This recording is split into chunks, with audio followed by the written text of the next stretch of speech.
I won't tell Brenda. Good evening.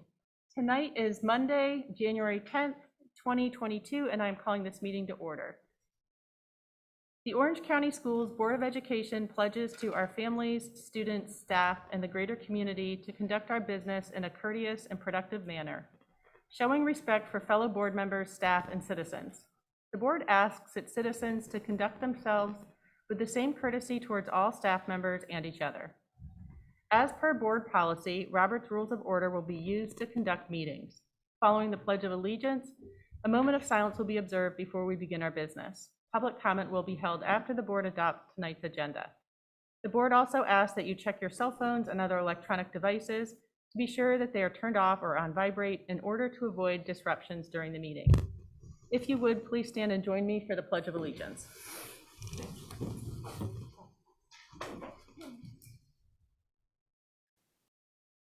Pledge allegiance to the flag of the United States of America and to the republic for which it stands, one nation, under God, indivisible, with liberty and justice for all.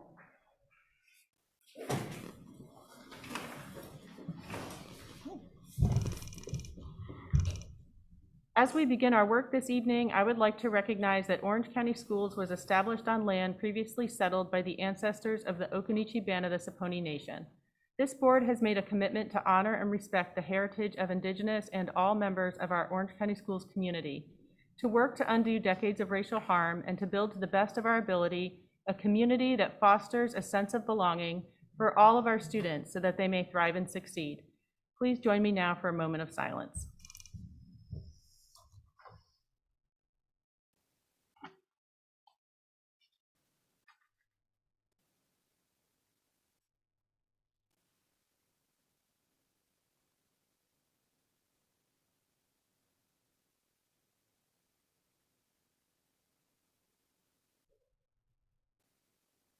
If we can go to the next slide, please.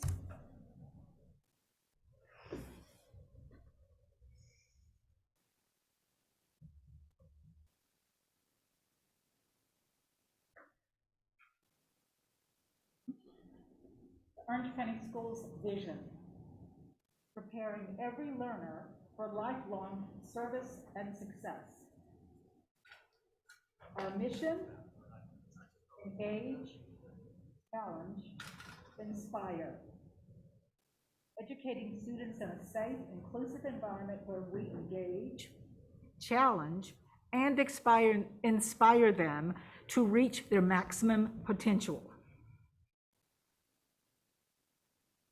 Our belief statements, we have 9.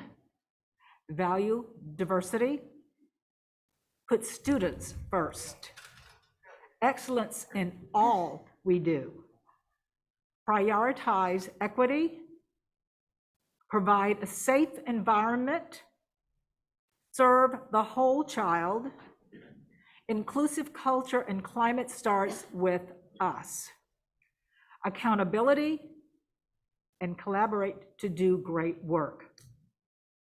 Thank you. Thank you, Vice Chair Stevens. Dr. Felder, I believe you're going to lead us in recognitions tonight. Indeed we do. And so good evening, Chair Doyle, Vice Chair Stevens, to the entire board, our students, staff, and families. This evening we have 2 very special recognitions. We are starting this evening and New Year off right with this state recognition and honor. At this time, I'd like to welcome Mr. Xavier Adams, known as Mr. Xavier, to his students to come forward to the podium at this time. Welcome, Mr. Xavier. Mr. Xavier is a finalist for the 2022 Prudential North Carolina Beginning Teacher of the Year Award.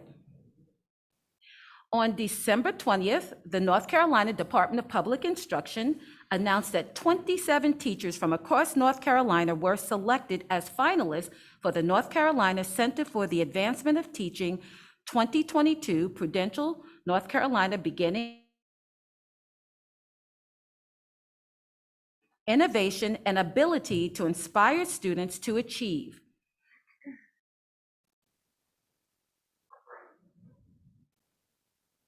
Tonight, we want to recognize Mr. Xavier, who was also in February 2021, just as a reminder, was recognized as an equity warrior for Orange County Schools.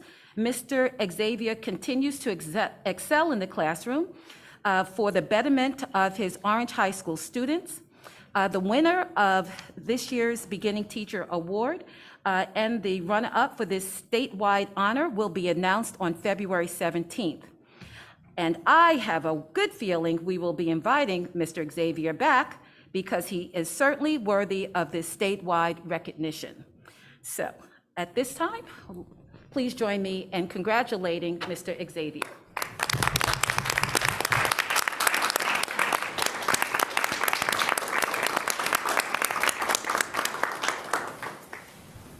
Mr. Xavier, do you have any remarks you'd like to share with us? I do, thank you.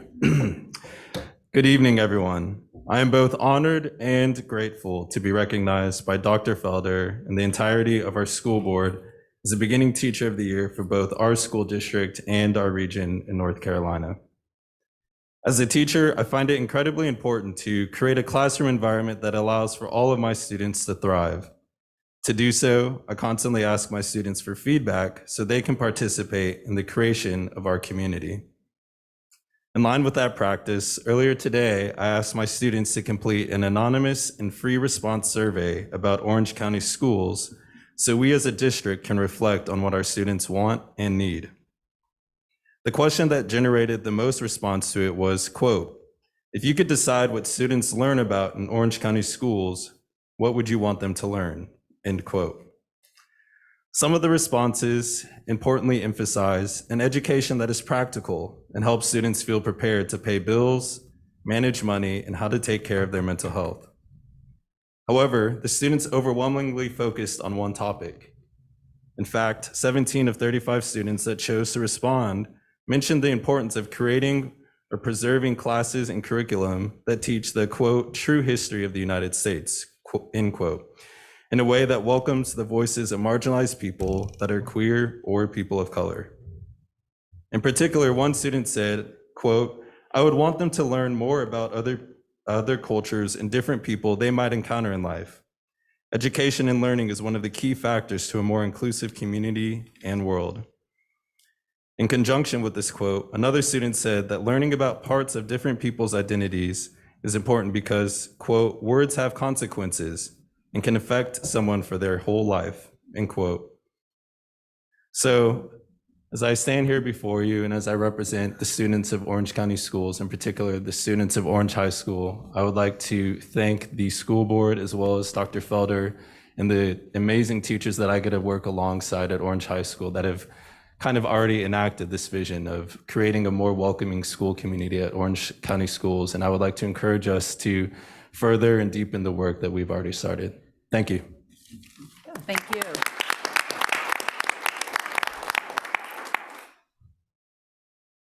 Okay, so our next recognition award is for you. Someone once said, "We often take for granted the very things that most deserve our gratitude." The month of January is designated as School Board Recognition Month. Initiated by the National School Boards Association in 1995, 2022 marks the 27th anniversary of School Board Recognition Month.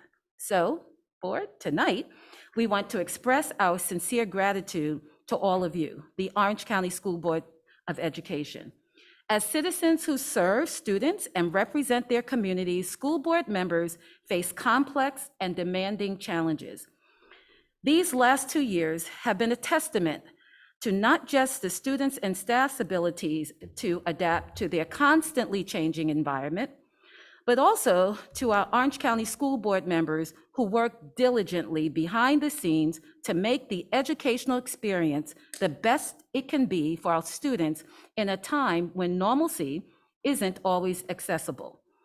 They are extraordinary people who voluntarily tackle the enormous job of governing the school district and do so in a manner that illustrates what it means to be resilient, ready, and relentless for all those that they represent. So board, on behalf of the entire Orange County School District, our students, staff, families, and community members, I'd like to take this opportunity to acknowledge you who make the time to share your leadership and voice about the future of Orange County students. You have been presented with cards and a small token of appreciation from our students. And now, members of cabinet, that's your cue, have a sweet treat in a paper lantern to present to you as well.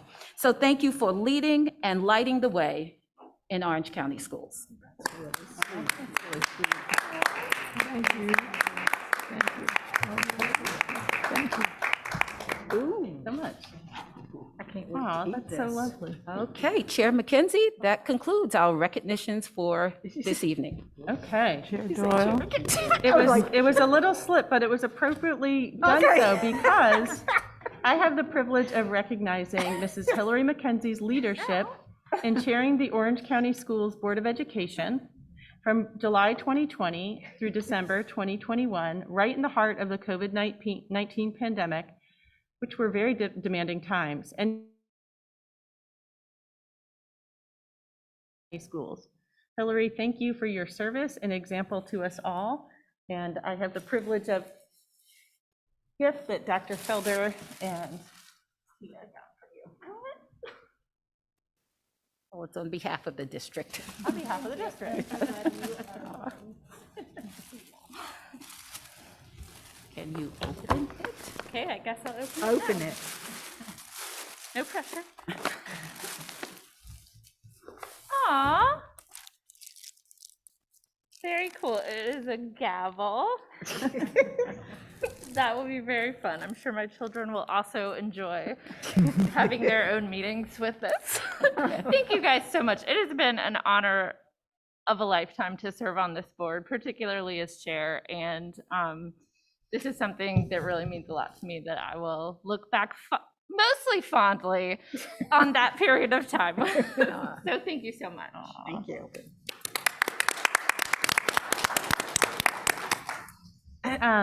Dr. Felder and board, I believe we need to change the sequence of the agenda to accommodate Dr. Danny Benjamin of the ABC Science Collaborative, who is on right now, and he's also on call. And so before public comment, I will need a motion to adopt the revised agenda that has Dr. Benjamin speaking before public comment, but we'd still have Ms. Stewart and the whole presentation on their COVID-19 changes as anticipated later on in the agenda.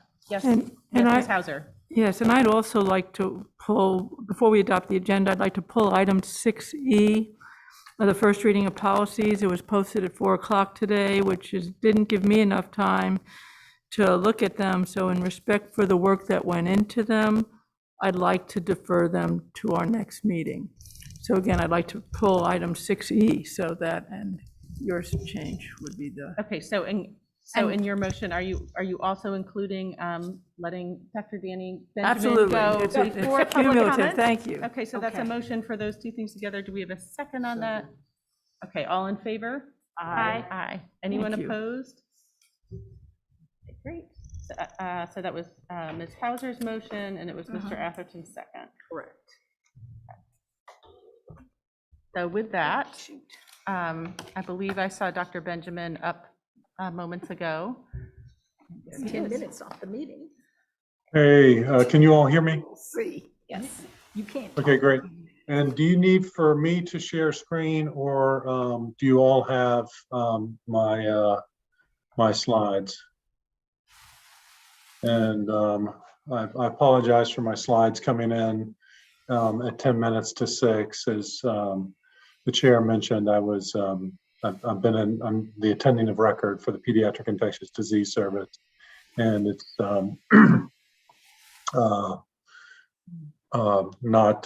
it's not a slow week. So do you need me to share slides? Because I did give them at the last second. Okay, let me share. Oh, no, I can't. participant screen sharing is disabled. Oh, great, thank you. So next slide, please. As you all know, we provide the information to policymakers, and we provide the research to policymakers, and we are not a decision-making body or giving the details of what school districts should or should not do. Go ahead, next slide, please. All right, so since we last met, I think which is August or September, we've gotten up off the ground the national cohort study. This includes decision support. We meet with participating districts on the regular. We have individual phone calls to review and interpret the district's own data. And just as a reminder to everyone, so we all are talking about the same vocabulary, the primary endpoint of relevance is within school transmission. That is at the level of the individual. You'll see lots of publications regarding COVID as it relates to total cases, cases in the community, total cases in schools. But just as a reminder, the relevant endpoint is I come to school, I'm infected, Dr. Felder and I are classmates in third grade together. I sit next to Dr. Felder, I infect her. That is within school transmission. And that's what is the key item for the schools to prevent as it relates to COVID-19. It's not about absences or total cases or cases in the community.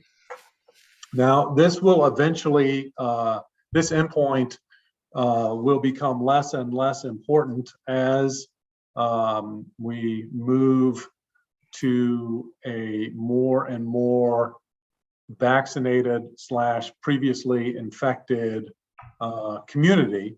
But it is at the moment, and probably for the next few weeks, an important endpoint, just given the stress on the hospital system. So that endpoint where we need to correct for district size, community transmission, variant. So obviously the number of cases in Orange County schools are way up this week. They're considerably higher than they were back in December.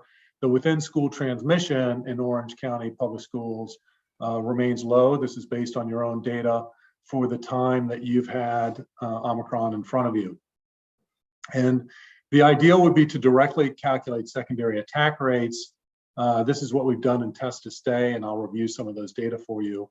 But because this, the data that I'm getting ready to present to you are from a national study with over 60 school districts and who use different quarantine policies, we need to approximate the secondary attack rate because those different quarantine policies give different denominators under the secondary attack rate.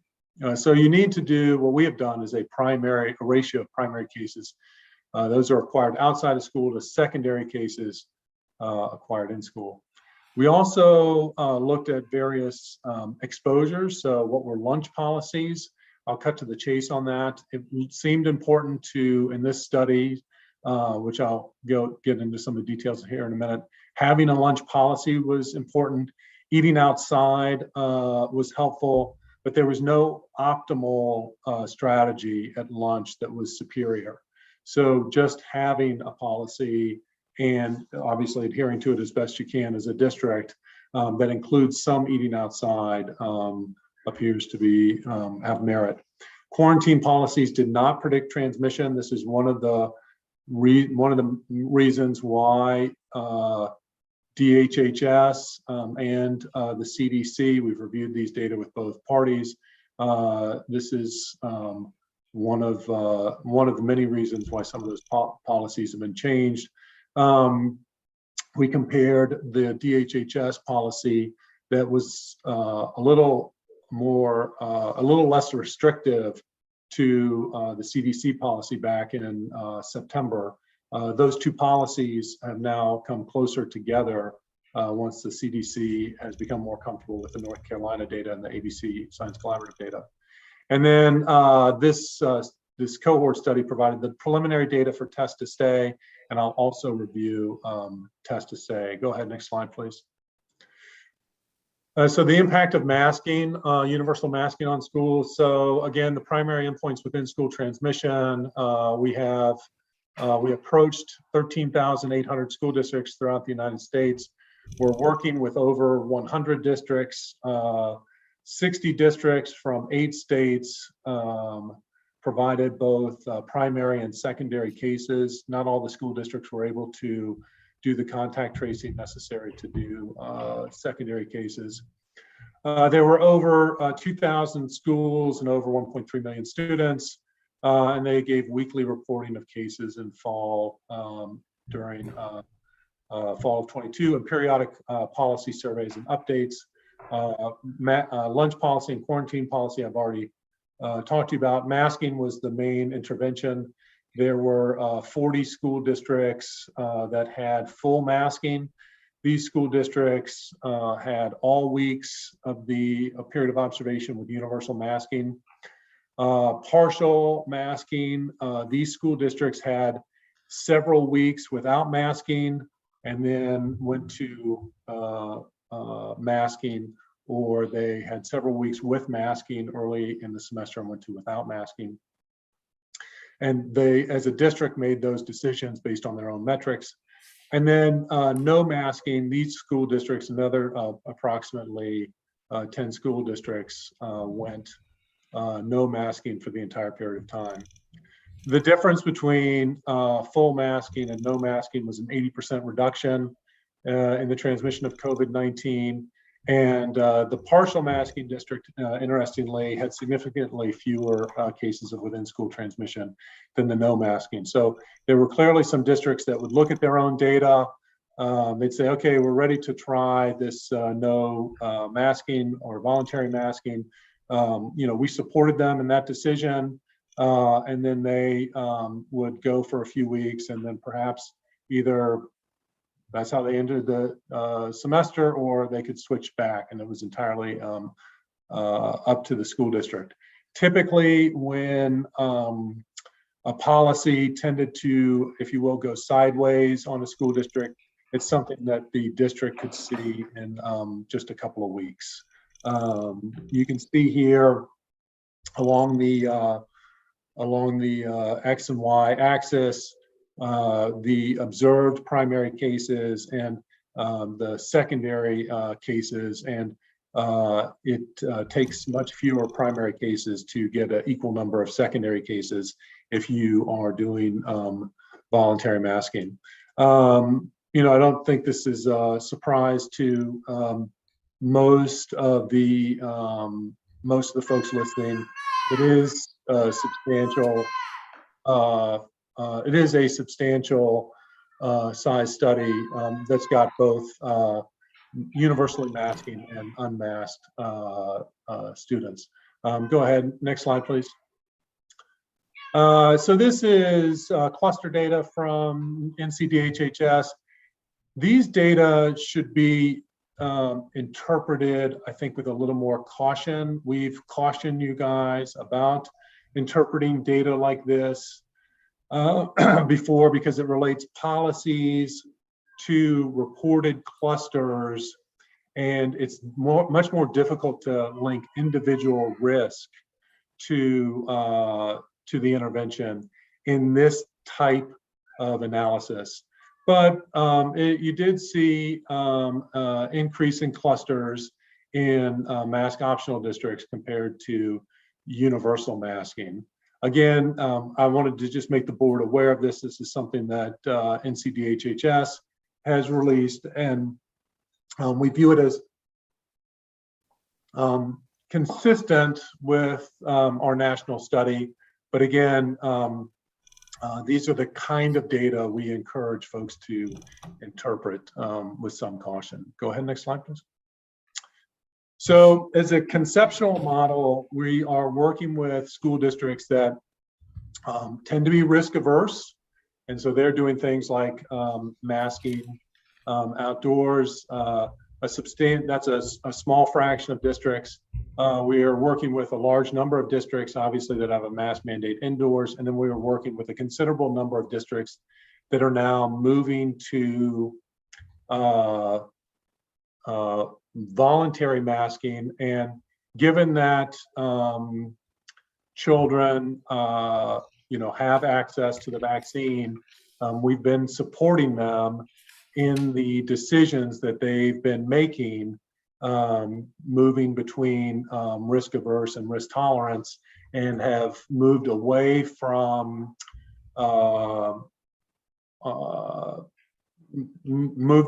trying to guide them or outline a plan for them. Simply, our goal is to help them understand their own data when they make their own decisions about whether or not and how masking is right for them, or quarantine, or test to stay, or meals, or vaccines, or testing, or ventilation. Go ahead, next slide, please. Now, test to stay was done in the universal masking environment. We proposed this to DHHS. Our goal was to do this both in the universally masked environment and the unmasked or voluntary masking environment. We had this approved by Duke's IRB. This is an NIH-funded study, and at the kind of a joint decision was made to do the universal masking districts first, and if we had success there, move to voluntary masking districts. So during the first 6 weeks, we enrolled students from approximately 400 students from 5 North Carolina school districts and a charter school. They all had universal masking in place. Now, what would happen is if you were vaccinated, you did not have to quarantine. If you were mask on mask exposure, you did not have to quarantine. But if you had a brief period of being unmasked, for example, at lunch for 10 or 15 minutes, normally you would have to, if you were not a vaccinated student, you would have to quarantine. Those students who had that brief period of being unmasked in a universal masking district we were very pleased with these results, had a very low within school transmission rate, and there was no tertiary transmission. So that's defined as, if I come to school, I'm infected, I infect Dr. Felder, she then goes on to infect the board chair. That, when she infects the board chair, that is tertiary transmission from me as the primary case. Most of these, again, were indoors and brief unmasked exposure periods. Most of the exposures occurred in the context of lunch. That's the most common place.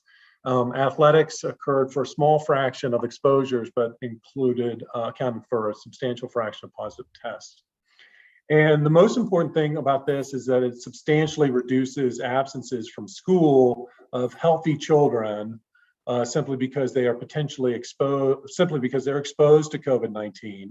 It's over 90% reduction compared to what the CDC study showed in December, and results in much less testing of children. And therefore, we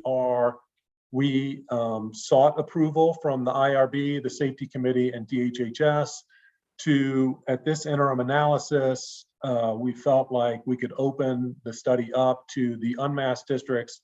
We asked for permission to do that, and we were able to launch part 2 of the study in the voluntary masking districts, where we will have ongoing data collection in masking districts and also data collection in voluntary masking districts. So we'll have 2 arms enrolling here in January, universal masking districts and voluntary masking districts. And we'll do test to stay. My hope is by the end of February, we will be able to provide answers here. And if successful, my hope is that this is a path forward for some of our more risk-averse districts to move toward no masking. Next slide, please. Remember, one of the reasons why we felt comfortable to open up to the unmasked districts or the voluntary masking districts, and we felt comfortable supporting them in some of their decisions to do that, is that the mortality, while it is considerable in unvaccinated adults, when humans are vaccinated, that reduces mortality considerably. And if you have a child who is COVID, who is vaccinated, fully vaccinated for COVID, their risk of morbidity and mortality is less for COVID than it is for influenza. So let me just interpret these charts here. These are, the red columns are mortality for COVID. These red bars will fluctuate a little bit depending on the variant, depending on what month or year you look at COVID. But for the purposes of our discussion, these are pretty reasonable estimates for mortality unvaccinated. The far top right, again, greater than 65 years of age, considerable mortality, considerably more higher than flu for COVID. Greater than 50 years of age, again, less mortality, considerably less than greater than 65, but still much more than flu.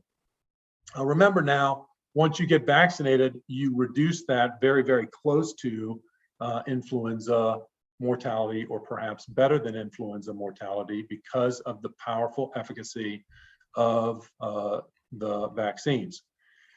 In 5 to 17-year-olds, the data are really impressive. COVID is much less of mortality or morbidity risk than it is for older patient populations. And again, vaccination really makes it so that we've got a situation where the morbidity and mortality are quite low to typical everyday experiences for children.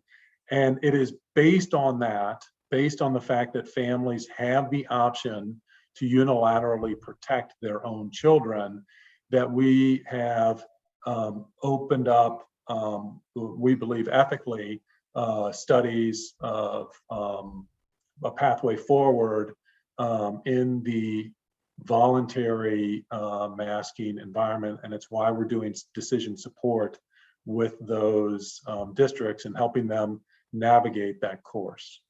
Go ahead, next slide, please. Now, the vaccines have brought us to the point where we've got substantial protection for the kids. In December, in the Morbidity and Mortality Weekly Report, 915 children from 6 hospitals. Sometimes children are picked up just on screening tests. And of these 915 children who were admitted, approximately 22% of them just happened to be picked up on screening tests, but 78% were hospitalized for COVID. So of these, 272 of them could be vaccinated. They were aged 12 to 17. Of the 713, only one of the children who was admitted was a vaccinated child. So remember, you couldn't get vaccinated if you were under age 12, only 272 could. But regardless of who could or could not get vaccinated, only one of the 713 children admitted for COVID was a fully vaccinated child. That's consistent with my own personal experience with not only the Delta variant, but the Omicron variant. And throughout the pandemic, you just don't, I just have not taken care. I've taken care of plenty of children with COVID in the hospital. None of them have been vaccinated. So when we think about the vaccine that's free, safe, and effective for all Americans age 5 and older, There's COVID at the level of the individual, and essentially every school attendee can be protected from severe disease, regardless of whatever the school policies are on COVID mitigation. Then there's COVID at the public level. We happen to be going through somewhat of a unique time in the period of the pandemic with cases as high as they are. It's thought that as many as perhaps 1 million or 2 million Americans are getting infected every day.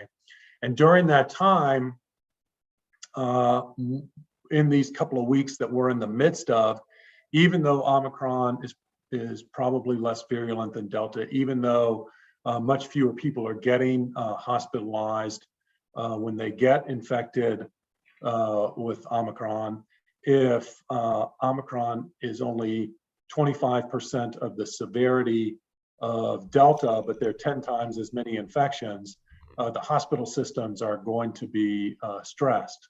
So the primary gains of any mitigation measures in school when we have a vaccine the way we do is to ensure staffing of the schools and to reduce hospitalization of the people who have not taken the vaccine and to protect other members of the community. And this is why, for the more risk-averse districts, especially here in mid-January with cases as high as we are supporting them in their decisions to keep universal masking in place, just because of the stress that's on the hospital system this month. Go ahead, next slide, please. So I've been asked about, I typically have been getting asked about a few things. Universal masking, why do it? Well, there's strong data from schools. It's popular at the moment because it works. We know that it's not for all communities. It's not for every school district, but we do know that if school districts want to limit or reduce their within school transmission, it is a primary way to do so. Test to stay in universally masking school districts. This is, again, strong data, now 2 studies from 2 different research groups. Keeps children in school safely and reduces quarantine. The only caution I would have here is that those data are primarily from Delta. We've got some of our initial data now coming in, a couple of weeks worth of data from Omicron, but we are continuing to look at it both in the universal masking and in the voluntary masking under Omicron in a 2-arm study. And that's includes the voluntary masking. It's under evaluation. There's school districts in North Carolina participating in that. Lunch outside, there's some modest data from both largely outside of school districts, kind of in the hospital setting. That's quite helpful in medical care settings and clinics. Some data from school.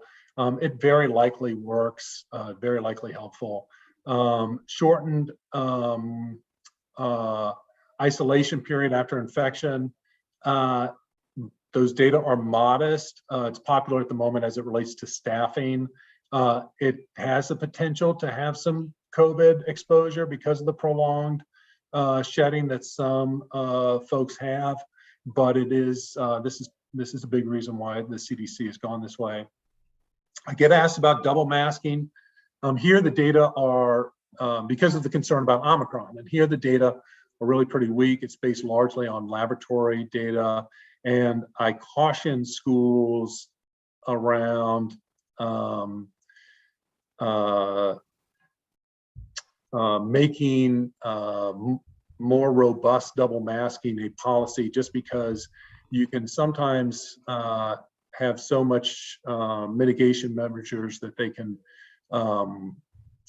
backfire on you a little bit as it relates to compliance.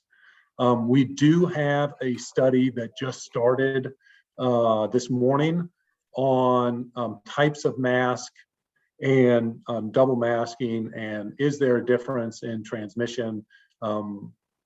But I'll refer you to your own data where thus far you've had success with the masking policy you currently have. Masking outdoors is very weak data with prior variants. It's unknown with Omicron, but one of the things that made the CDC so concerned about Omicron was the transmission that was documented outdoors.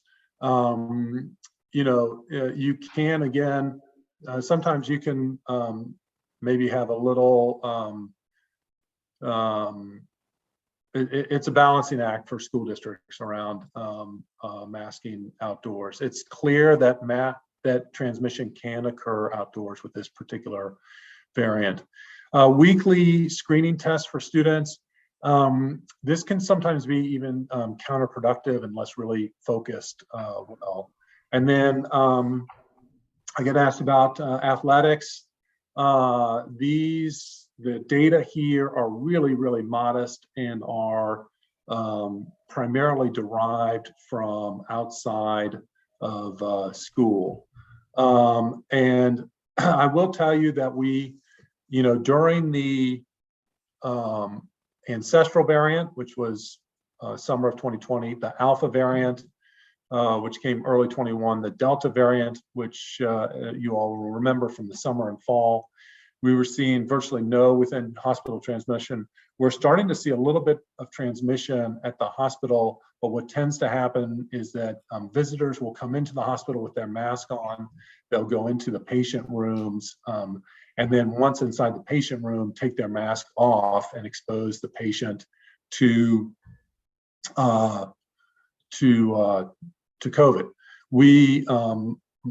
Most clinics and most hospitals are having their staff use the procedural mask, or sometimes folks call them the surgical mask, for walking around. We're not using KN95s or N95s routinely around asymptomatic patients or visitors. And our visitors are, depending on what institution you are, they are using either those types of masks, the procedural or surgical mask, or they're using cloth mask, not N95 or KN95 routinely. Go ahead.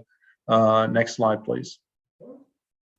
So with that, again, thank you for letting me to go here early and out of order. If you have questions, I'm happy to address them. Thank you so much, Dr. Benjamin.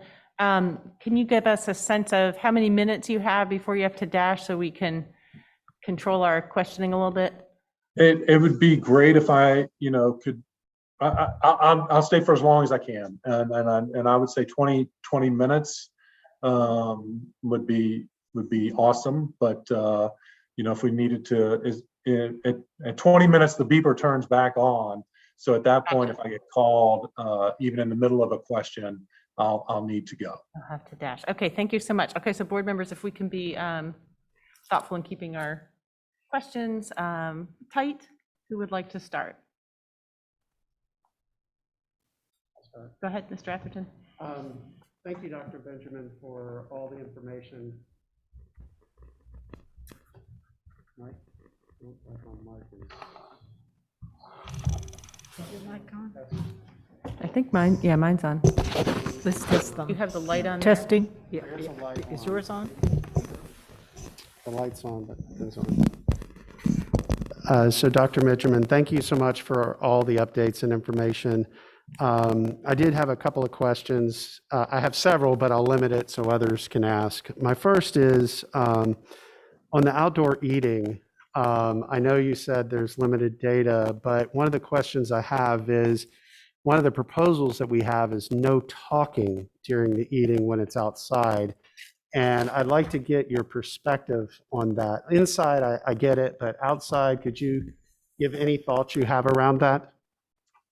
Yes, I think, the no talking thing, when we devised these in 2020, they were really to help schools get open. And fundamentally, it's exceedingly difficult to talk, to protect your own airway, and to eat all at the same time. And so the original idea for it, especially indoors, was to get, not so much to prevent children from talking, but to make sure that the children were having a very limited amount of time with mask off. So different school districts have handled this different ways. Some have said no talking. Others have said you can spend as much light time doing what you like, but the amount of time that you have with your mask off is limited to X number of minutes. Other school districts have said we just want you to just to ensure that you're eating outdoors. Of the 3 school districts that had tremendous success with limiting within school transmission, they were 3 of our best districts out of the 60. They did not limit talking when they went outdoors, but they were always outdoors. And they were very, very consistent with that. So I would say there is more than one way to reasonably achieve the goal of minimizing spread around lunchtime. All right, thank you so much. I'll step back and let someone else ask questions.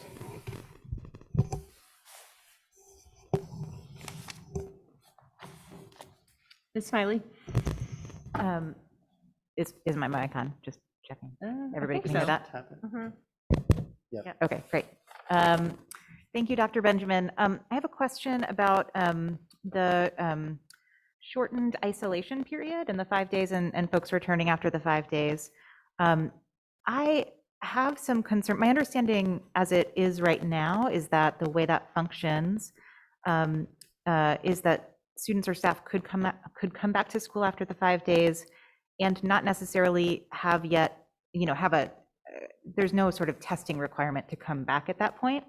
And in this season, when it is the chances of it being cold outside and then students needing to eat inside after that 5 to 10 day point, the CDC says really strict masking, not removing masks indoors around other people in that days 5 through 10. I guess I have some concerns about that, and just wonder if you have any insights about that period of time, given that CDC guidance. And Yeah, I think, that's just like Mr. Atherton's question. I really like that question. Thank you. I like it for different ways. With Mr. Atherton's, I think I have a good answer and a good feel for where the puck's going as far as focus on eating outside and different ways to do this. Here, I am not super enthusiastic about, it's not a great choice one way or the other. Okay, if you prevent those children from coming back to school, you prolong their time isolated in a way that no other aspect of the community is subjected to. The probability that they are infectious goes down considerably, especially for vaccinated children. Their time that they are infectious goes down, and it's not, but it's not zero. And I don't know what's the right answer there. thanks. Thank you. Dr. Benjamin, I had a question, just kind of big picture from what I heard you saying, was that while there's modest data of some of the outside masking, it makes sense given the strained health system we have right now with the high cases. But hopefully this peak that we're in is short. And you mentioned that you started with a universal masking Test to Stay program, but that you're also have underway a voluntary masking Test to Stay program. And I believe you said that study is underway and you're gathering that data. And I was just wondering what timeframe you foresaw for that data coming out. Yeah, I think that those data would be coming out in February. So in the absolute best case scenario, we have a peak that occurs here in January. We'd start to take the hospital pressure off in a couple of weeks after the peak. The Test to Stay data come in early to mid-February in the unmasked environments, and then school districts could maybe be prepared to take a step forward there if everything falls into place, beautifully.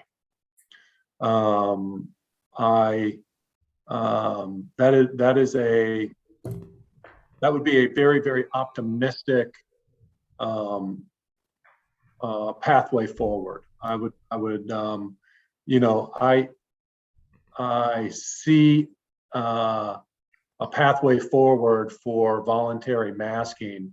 It's simply the appropriate speed at which that is done. Okay, thank you. Other board members with questions for Dr. Benjamin? Bonnie?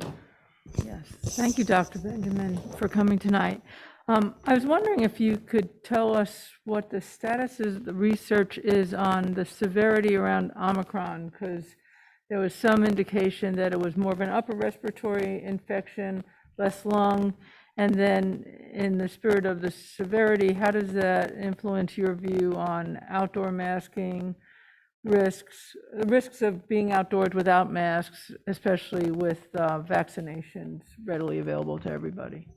Yeah. All right. So if we were, so number one, Omicron, it looks consistent now that it is, it is considerably less virulent than Delta. There's talk of 30% or greater difference in severity, with decreased severity with Omicron.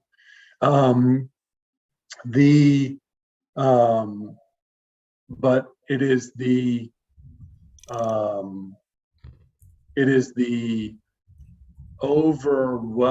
if we were at 50 or 100,000 cases in the US per day, like we were in December, and we were dealing with Omicron, I'd be like, this is awesome. The problem is we're at, 700,000 or 800,000 a day. And so it is the risk to the individual child in Orange County schools is exceedingly low. It is, less than influenza. It is on the order of commuting to and from school. Okay. The problem becomes if there's a lot of cases in the school from a public health standpoint, and I want to clarify so that my comment about commuting to and from school, the risk of death from acquiring Omicron in an Orange County school for a child who's attending Orange County school is less than the risk of transportation, given the current policies of Orange County schools, given the vaccination rate of Orange County schools, and given the virulence of 5 to 17-year-olds in Orange, as what we know about Omicron. Okay, so for the individual, this is what's so tough for communities right here in the month of January 2022. For the individual, the risk is exceedingly low. But when those children come together, they then take that into their own household and then expose adults who are either more vulnerable or have not taken the vaccine, or to siblings who are under 5, or just the sheer numbers of those infected can cause hospitals to be overwhelmed. And you're starting to see, despite us not yet being at the peak yet with Omicron, you're starting to see hospitals start to struggle with offering elective procedures, which is a finding that starts to make things concerning for them.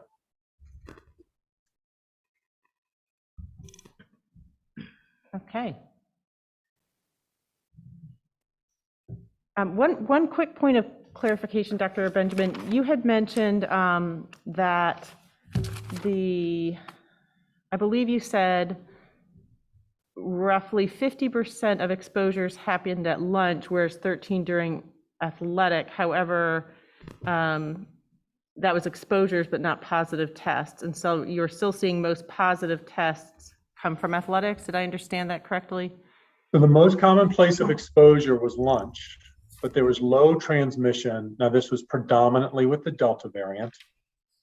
There was low transmission at lunch.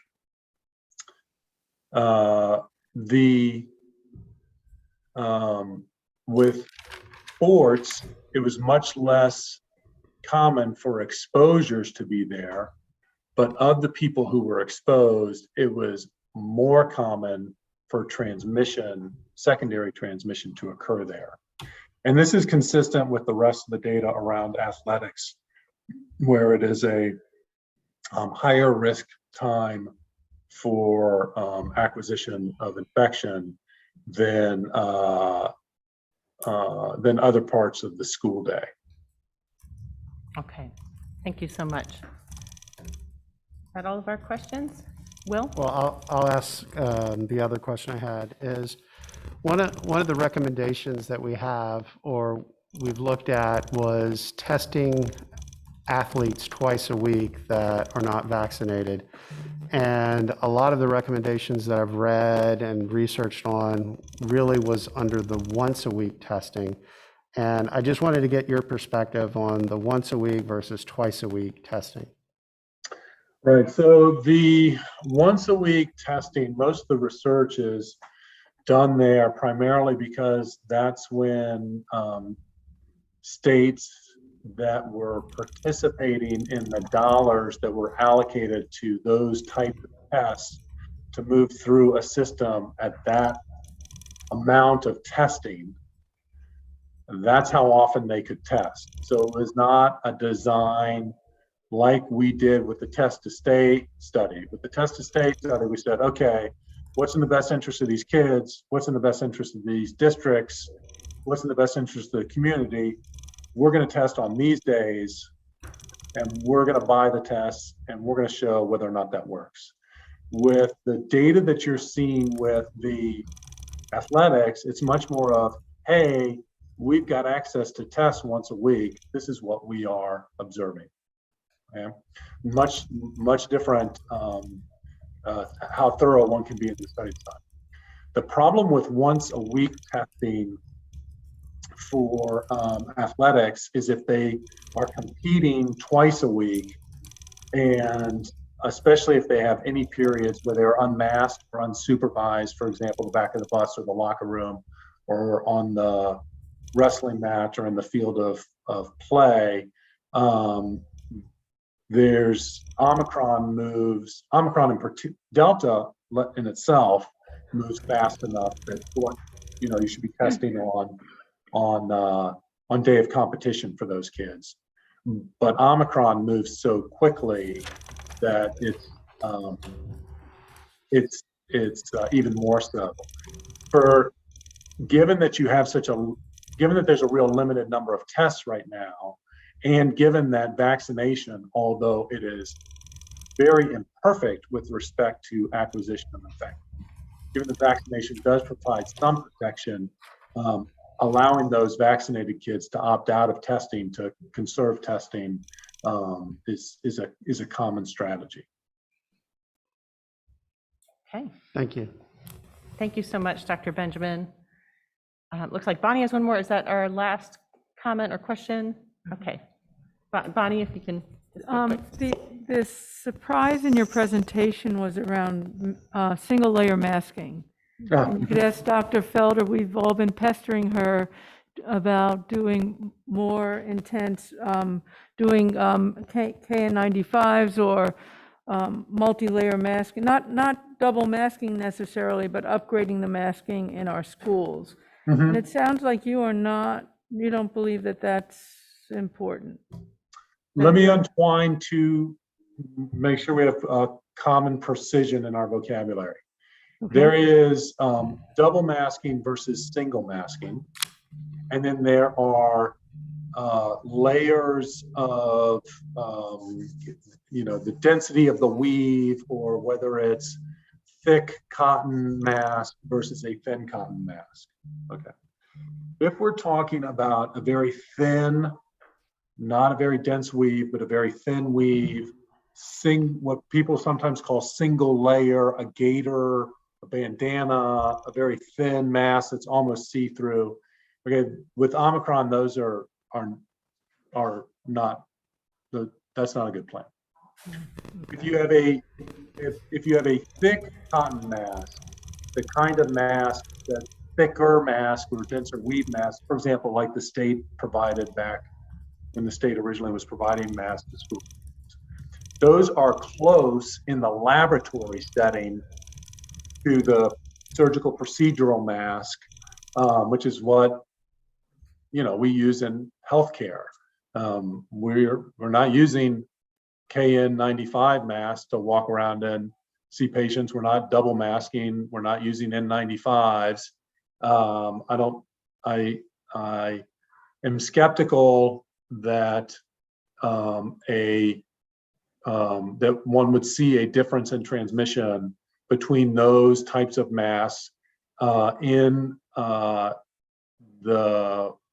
as an independent risk factor. I think you're much more likely to see transmission when the kids take off their masks at lunch and when they take off their masks for athletics, and when you have trouble with compliance, rather than a thick cloth mask.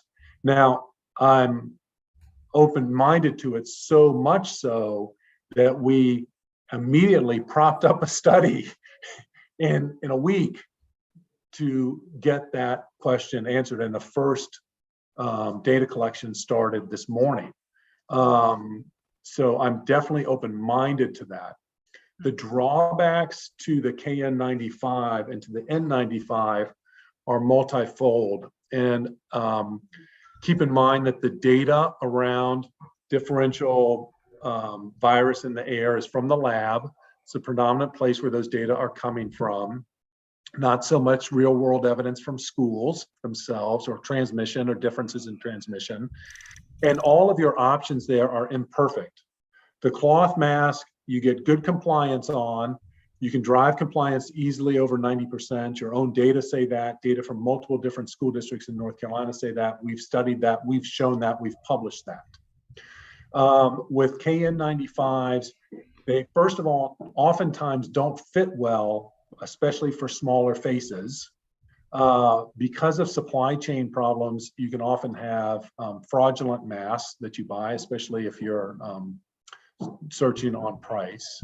Number three, because of the discomfort, people will often pull them down to make their face more comfortable. When you pull them down to make your face more comfortable, all of the benefit that you thought you had from having a KN95 obviously goes away and gets much worse. And so those have drawbacks. N95s have their own set of drawbacks. Primarily, you need to get fit tested for them. They often can be very difficult for medical students to go 8 or 10 hours a day for, let alone 8-year-olds. So I would be very cautious about mandating that as policy. And then all of those items, of course, are disposable. So once you mandate them, now you're purchasing them for a group of 6,000 people multiple times a week. And the number of times that you can reuse them depend on, if you're going to reuse them a lot, you need to use, UV light and aerosolized hydrogen peroxide. And, those are typically not available. So, you need to rely on them not getting soiled. You need to rely on them not getting lost. So it can be, for 30 seconds on CNN, it's a great quote, right? But when you start thinking through it, it's like, okay, what am I getting into here? Right. Great ending. Thank you so much, Dr. Benjamin. We Okay, really thank you. appreciate your time. Good. And Thank you again for your guidance. And whether or not, if we see a difference in mass type, I will be back in front of your school board and I will be eating crow, and I will let you know.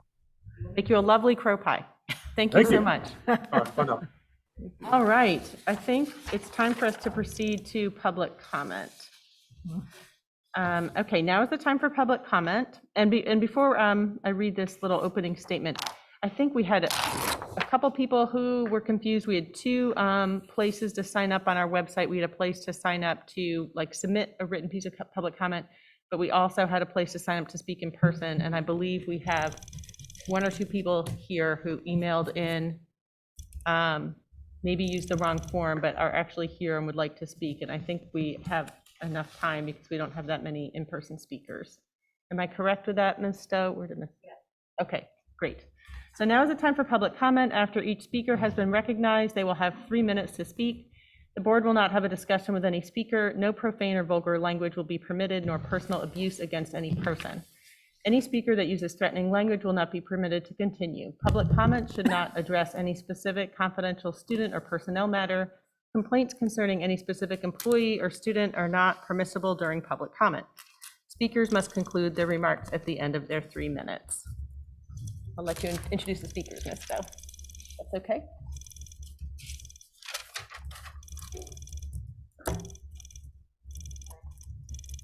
Do you have the list of speakers? Okay, great.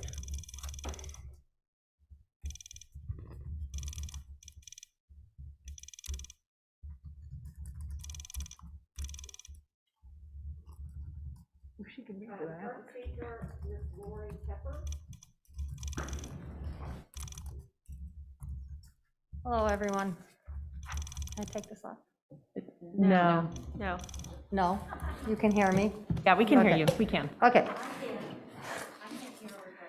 Okay, it was brought to my attention that some pornographic and obscene books are currently located in the Orange County schools.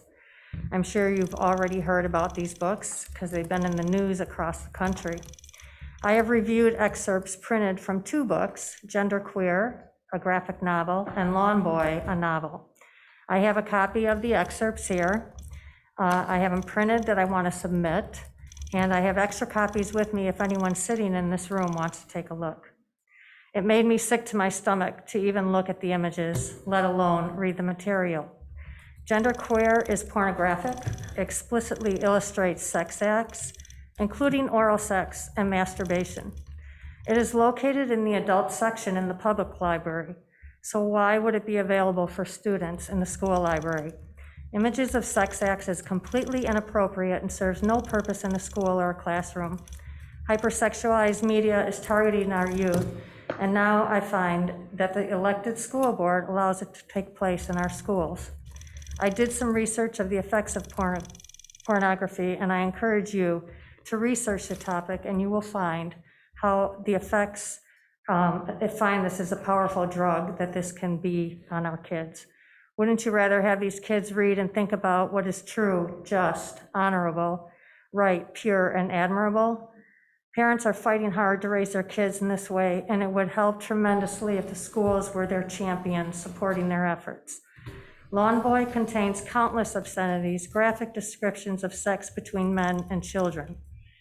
Since this is in the schools, can I assume that This is sexual child abuse is encouraged for students to read.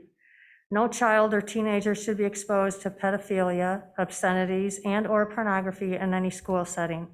Common sense alone should tell you that these books should be removed from all school libraries. School boards and administrators should be held accountable for the materials that the students within the school are exposed to. These kids need to understand the clear choice between good and evil, right and wrong, what is life-giving and life-destroying. They need to find a path into a secure and good future and not a dead-end street. The danger of sexually grooming and indoctrinating our kids is going to be on your hands if you choose not to remove these types of books. It is also criminal activity according to the North Carolina General Statutes. I encourage you to read them. You are currently doing a disservice to these kids. The minds of children need and deserve the protection of every member of the public, and we won't give up fighting for the kids in Orange County schools. Thank you, Ms. Tepper. Can I say that?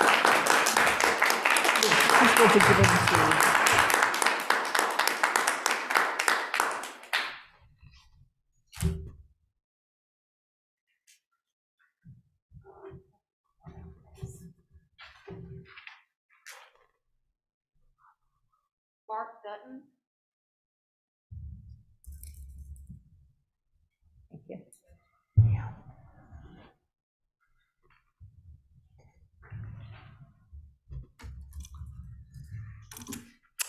Hi, I'm Mark Dutton. I'm my daughter, Madeline Dutton. Happy New Year.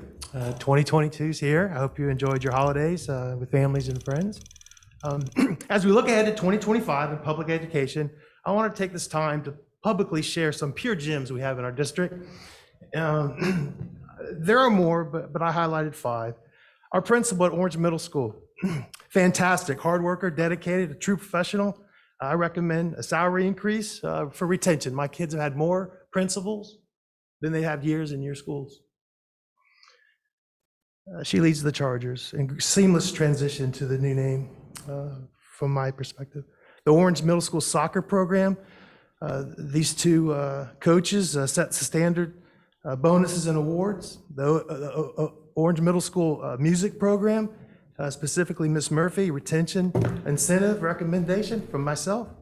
Hillsborough Elementary School, I got my 2 Dolphins, tremendous staff. All staff should be recognized. It's the parent engagement, it's that partnership that makes Hillsborough Elementary School stand up to me. I had a wonderful experience and a wonderful journey, and my kids are now moved on. And then my last, close to my heart, a Dolphin for life, Charger for life. My daughter, Madeline, she's a Panther in 9th grade. She's a merit scholar, has been like that since she was in kindergarten. She sets the standard of the district, all her EOGs, any testing, and she's loved, and I feel safe when I go to work with her in the schools.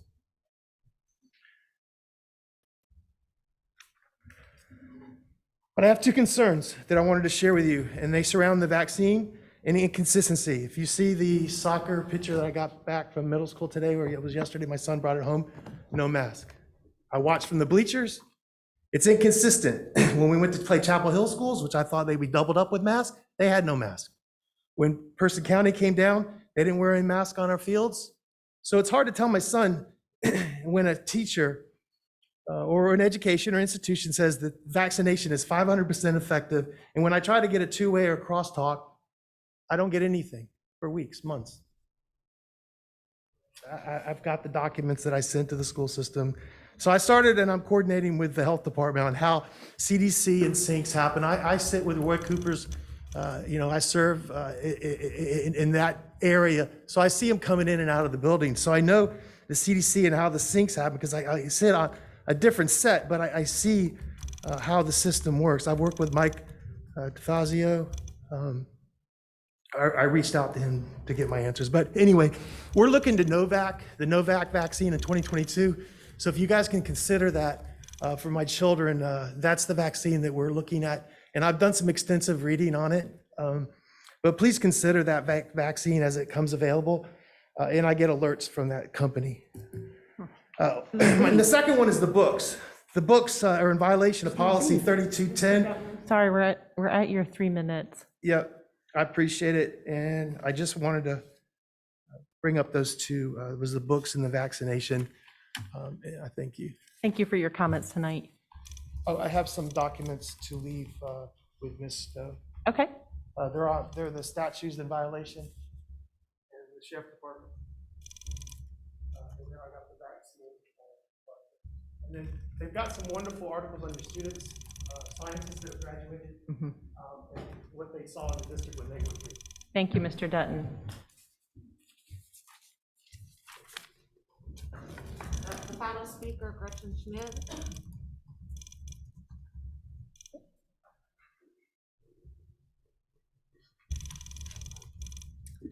Good evening, everybody. All members of the board have in their inbox a message containing attachments of an unexhaustive list of excerpts from an adult romantic novel titled Like Water for Chocolate, used as a literature assignment in a sophomore English class this semester at Orange High.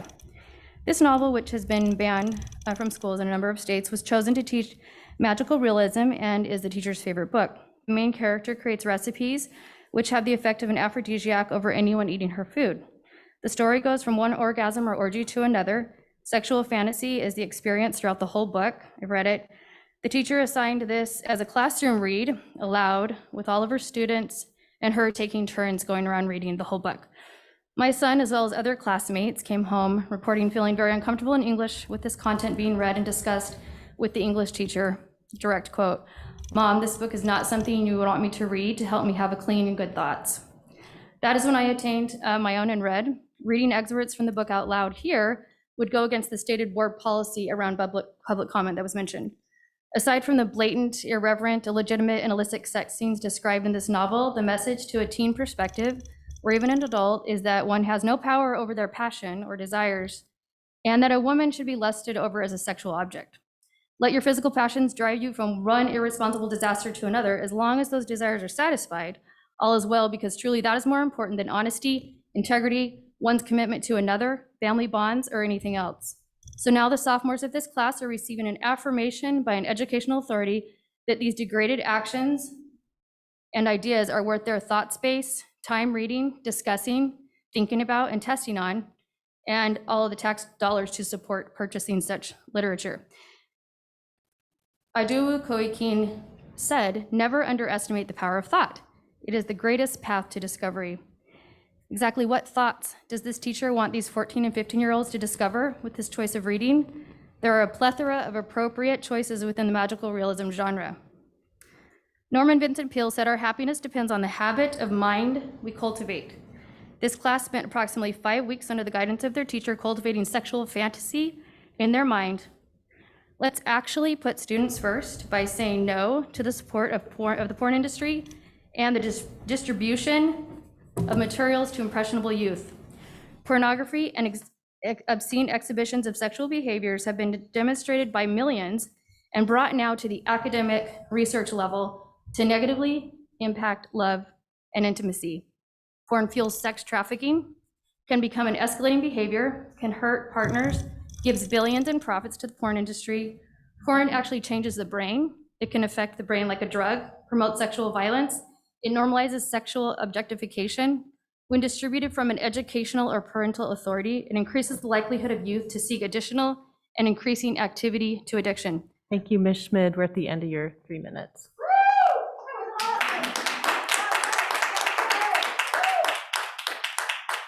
Okay.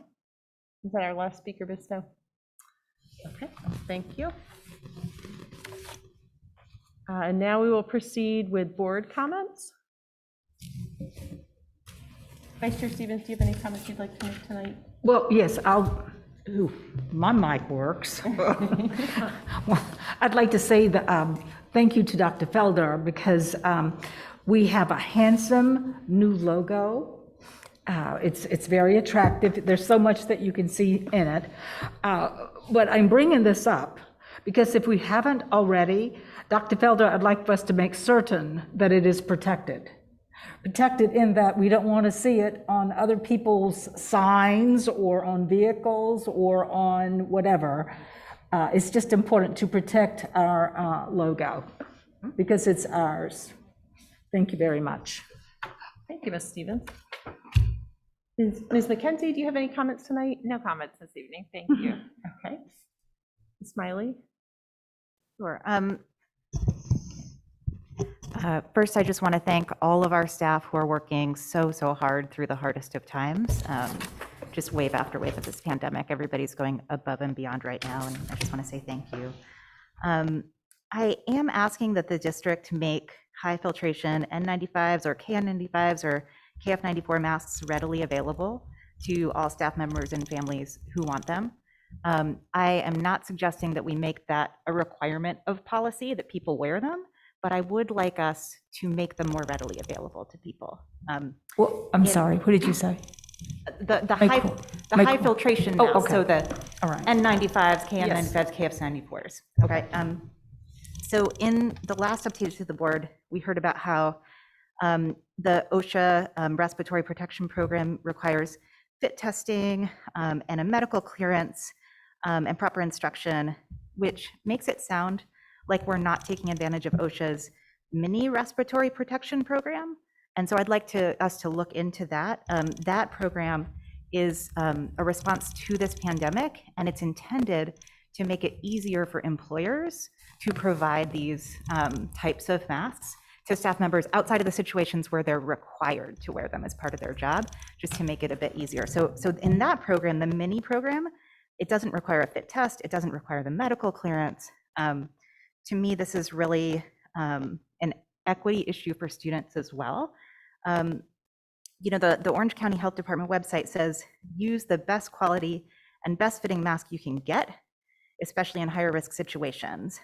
Scenarios that call for better protection include being in close and prolonged contact with people whose vaccination status is unknown, being in crowded indoor settings, riding on public transportation, et cetera, et cetera. Use the best mask you can. And the fact that some of our families can afford to buy better quality masks for their children and others have no access to that, I find challenging. I know the state is giving out the N95s for free, and I know we've requested those, and that's great, but I just want us to make sure we're using the least restrictive approach to making these things available for families, not as a requirement, but as a increasing access to higher quality masks. Thank you, Ms. Smiley. Mr. Atherton? So I originally didn't have any comments, but I just wanted to follow up on the N95. I know when the pandemic originally started, the question we asked was, would these be available to anybody that requests them? And we were told yes. So I'm confused at, is this an issue that people are requesting and they're not getting it? Or is this, we just want to preemptively acknowledge that they're available and people have access? So that, I'm just a little confused because I thought they were already available to anybody that has requested them. They are available. Okay, good. Anyway, thank you. Ms. Hauser? Yeah, I have nothing. I'll just support the request. Okay. And with that, it is time to discuss our consent agenda. I know there are a couple items that we discussed pulling. Mr. Atherton mentioned pulling C because it's kind of looped into our COVID updates. And we're also pulling D and G and moving them after our, after our next item, our work session with the COVID-19 health and safety updates. We have a guest, do we not, with our, Yes, we do have a guest for. our the literacy audit? I'm sorry? For the literacy audit? Yes, we do. Okay, so I was thinking if we move D and G to after those two information items, D and G require. You a vote, totally pulled E. But we can move those after A and B into the beginning of discussion and action, if that's all right with everybody. You did say pull E, correct? I didn't say pull E. Well, I thought Bonnie, No. what did you say? No, we already pulled, that was the policy. Well, okay. Yep. That's done. Okay, E so in a different section. it was another E. We're There's a we're pulling consent E. C all together because it's redundant, and then we're moving D and G to after our first information session. So do I have a motion to adopt tonight's revised consent agenda? So moved. Second? Motion from Ms. McKenzie and a second from Ms. Stevens. I'm sorry, it should be approve, right? Not, Did we what? the wording you said sounded odd. Oh, yeah, okay. It's to Rather approve the to consent adopt it, agenda. just to approve it. Yes, Approve thank the you. revised consent agenda, Yes. right? Okay, Yes. that was the motion. And that was the second. That's exactly what I Will? was going for. Yes. Yes, okay. And I vote yes. And Ms. Hauser? Yep. Ms. Moore's not here. And Ms. because we're Smiley. all together in person. We're we can together, just so we say can yeah, just, okay, yes. Okay, so now we are on to our work session with our COVID-19 health and safety updates with Mr. Abley. So, before Mr. Abley comes forward, we are going to shift to Ms. Quintana Stewart, Director of Orange County Health Department. And as she is beamed in, I just want to share some remarks. And so, keeping students and staff safe and schools open for in-person learning 5 days a week through the 2021-2022 school year and beyond continues to be the district's top priority. Guided by our medical experts who are well-versed in infectious diseases, the district implemented a number of strategies to effectively mitigate transmission and drive down the spread of COVID-19 in our schools and offices, including universal masking, requiring staff and strongly encouraging student vaccinations, and standardizing outdoor and indoor meal protocols, just to name a few. As a result of our staff and students' strong implementation of these mitigation strategies, we have not had any major spread of COVID-19 in our schools and facilities, and our schools have remained open. And this success continued even when we dialed back some of these mitigation strategies. But that success was with the Delta variant. And as you all know, there's a new variant in town, the Omicron variant. While I understand there's still a lot we don't know about the Omicron, what we do know is that it is moving at breakneck speed, and as it has surpassed Delta as the main source of new cases. It is also the most contagious variant yet. Additionally, we know that Omicron possesses the greatest risk to people who are not vaccinated against COVID-19. And we know that while people who are fully vaccinated and those who also received a booster are less likely to be infected and experience serious illness, even the vaccinated and boosted can contract and transmit the virus. So with the Delta variant, we were able to dial back some of our mitigation strategies. With the Omicron, we need to ramp up our mitigation strategies until we can get through this current surge, as mentioned by Dr. Danny, in order to keep students and staff safe and schools open. While we're prepared for remote learning, should we need to close classrooms or schools or the whole district temporarily, we know that despite our teachers' best efforts, it's important to remember the extraordinary challenges many students faced during remote learning last school year. Next slide, please. There's a data slide. Those are Ms. Stewart's slide, if you go back.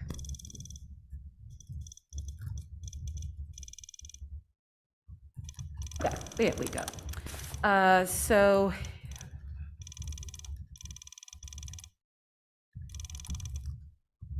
our data show that the pandemic led to a marked decline in academic achievement, not for some students, but for all student groups, as noted on this slide. It magnified inequities, and we know that our students became more disengaged, and for far too many students, remote learning chipped away at our students' mental health. Therefore, we must remain vigilant and strengthen our guard against the Omicron variant. I know we are all exhausted from, and simply stated, sick and tired of dealing with this relentless virus. We all want normalcy. We all want consistency, yet change has been the only constant in the fight against this evolving pandemic. Temporarily ramping up our mitigation strategies is not at all what we want to do. However, it is what we must do to keep our students and staff safe and all of our classrooms and schools open. for in-person learning 5 days a week throughout the 2021-2022 school year and beyond. Thank you all for your continued support and understanding during what continues to be very challenging times. So we've had an opportunity to hear from Dr. Danny Benjamin. Next, we'll hear from Ms. Quintana Stewart, Director of the Orange County Health Department, and she will be followed by Mr. Aubely, Deputy Superintendent of Operations, who will present the most recent COVID-19 safety and health updates. Welcome, Ms. Stewart. Good evening. Thank you for having me. So I have no new news this evening. I think you all are very much aware of the current status of COVID here in the Orange County community, but I have just a few slides and I will share some of that data with you at this time. Next slide, please. So this was the data as of Friday. I do have updated numbers that were posted today for Orange County on the DHHS website. So no surprise, we are in a high transmission rate. All counties across the state are in this status at the time. And so for Orange County, our current case rate as of today was 1,160 cases per 100,000 individuals over the last 7 days. Our case count for the last 7 days, just straight case counts, we are sitting at 1,722 new cases. Over the last 14 days, as of today, we had 2,888 new cases. Our percent positive far exceeds the goal of 5% or less. It has gone up since Friday. On Friday, when I pulled the data for these slides, we were at 15.6. As of today, we are now at 19.4%, and the state sits at 31.1%. So this is a clear indicator that we have lots of COVID circulating in our community at this time. However, our death count is now at 113. And so over the last month, since December 8th, we've seen 3 additional deaths here in Orange County. And I have to say, I think this can be attributed to our high vaccination rate. As Dr. Felder was just sharing, while the vaccine does not protect you 100% from contracting the virus, the vaccines are shown to work against severe illness, hospitalizations, and death. So we have been very fortunate here in Orange County to not have a really, really high death rate as a result of this pandemic. The county currently has 2 outbreaks, 2 nursing homes, 1 at our shelter, and 1 that we're still going through at the detention center. Next slide, please. So just a little bit of hospital information. And again, this was the report at the end of last week. So we are seeing an increase in the emergency department visits for COVID-like illnesses that increased from the previous week. And this is from our surveillance report for week ending January 1. COVID hospitalization and admissions have increased. COVID-19 ICU admissions increased. And all of this again was through January 1. Since July 1st, and I think I have specific numbers on a later slide, again, the majority of our COVID positive admissions, ICU COVID, excuse me, related deaths have occurred mostly in the unvaccinated individuals. So our hospitals continue to experience staffing challenges, one due to vacancies, and then the other due to COVID-related absences. In addition to the hospitals, we're seeing this in our community at some of our testing sites. I'm sure you all are well aware of the challenges to get a COVID test right now in the county. Actually, this is across the state. But the vendors that operate these testing sites are also short-staffed and have lots of staff call-outs due to COVID-related absences. Next slide. So this slide shows the variants and the cases that have been detected in North Carolina. And again, this report comes out every Thursday. So we're due for a new one here in just a couple of days. So the Omicron variant was first detected in the state the week ending December 11th of 2021. So for the week ending December 25th, the most recent data available shows that the Omicron variant represented about 40% of our sequenced viruses. We still have Delta present in the community, but Omicron is slowly taking precedence, and we're seeing more of it. Next slide. So things that, Dr. Benjamin has already mentioned about the Omicron variant, it is highly contagious. Increases in infections are most likely due to the combination of two factors, again, increased transmissibility and the ability of the variant to evade immunity that's been conferred by past infection or a vaccine. Unvaccinated people, and here's where I have the actual numbers, and this is from a recent UNC surveillance report. But since July 1st, 79% of all new COVID positive admissions, 90% of the ICU COVID admissions, and 90% of COVID-related deaths over at the hospital have occurred in unvaccinated individuals. Post-vaccination cases made up about 28% of our COVID cases in North Carolina for the week ending December 25th. So as time goes on, we are seeing an increase in some of the breakthrough cases. So strongly encouraging folks to be vaccinated and get the booster whenever they are eligible. However, Omicron variant is highly transmissible. So again, it doesn't guarantee that you can't get the virus. However, it has been shown to be effective against severe illness, hospitalization, and again, death. Next slide.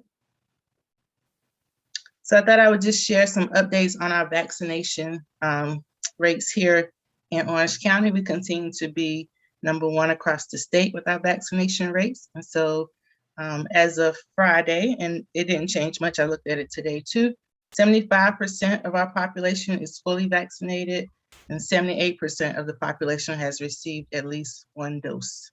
Next slide. I break it down by race and also age following this. So you can see here the percentage of the population that is fully vaccinated by race. So American Indian, Alaskan Natives, 46%, our Asian or Pacific Islanders, 74%, Black African American, 55%, and white, 65%. Next slide.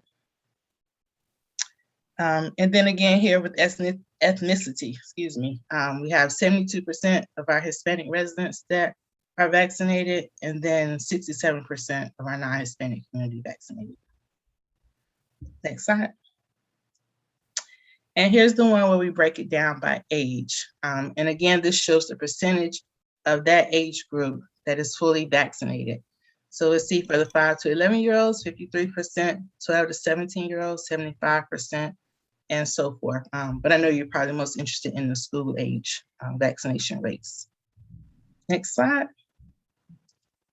And finally, I feel nothing here has changed about our message as we talk about COVID and the various prevention strategies. So again, vaccination still continues to be a strong tool for us in slowing the spread of this virus. And the 3 W's that we've been championing and talking about since the very beginning: using the mask, waiting the distance, and washing your hands. So at this time, I can just answer any questions that you all may have. Thank you so much, Ms. Stewart. Who has questions for Ms. Stewart? Ms. Smiley? Ms. Stewart, thank you so much for everything you're doing for this community right now and have been for the past 2 years.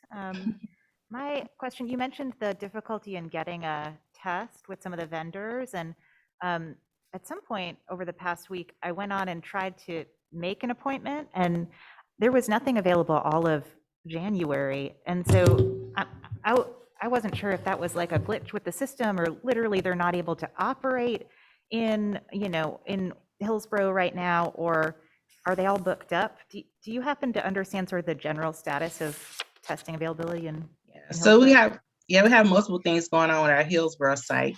The system that vendor uses is unlike the system that the vendor in Chapel Hill uses. So they just have a registration platform and not a way to truly make an appointment. Again, they've been extremely short-staffed, and I know their site administrator was out related to some COVID issues. And so what happens is they will open it up for a couple of hours, and then they fill up so quick with the registrations that they worry that they can't meet. Well, they don't worry, it's true. They're unable to meet the demand. And so if you know that parking lot, the DSS building is there and several other local businesses.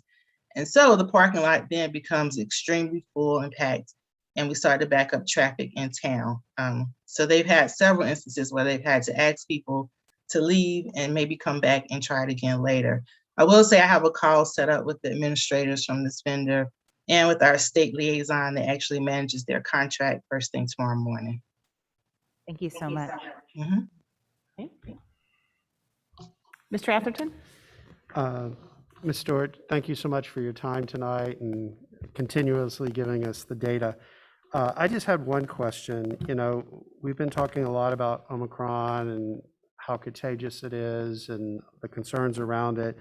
And I'm just curious, what is the county doing different based on the Omicron in terms of masking, gatherings, et cetera, for Omicron?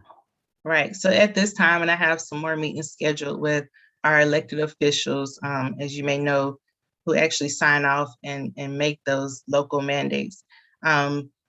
Right now, we've not changed anything about our approach. I know there's some desire to shut down and, implement some other, restrictions. However, it's hard to do and truly be effective when you do it as one single county. Earlier in the pandemic, when the governor issued some of the stay-at-home orders, it was more effective because it was across the entire state. But to simply implement such restrictions for one county, I'm not sure how effective that would be. And so I would say elected officials are looking at that and thinking through it. But what I fear would happen is, one, we would impact our local businesses and their ability to still earn income and take care of their households. And we would just push a lot of our economic opportunities outside the county as folks would just leave and drive over to Guilford or Alamance or Wake. Thank you. Other board members, questions?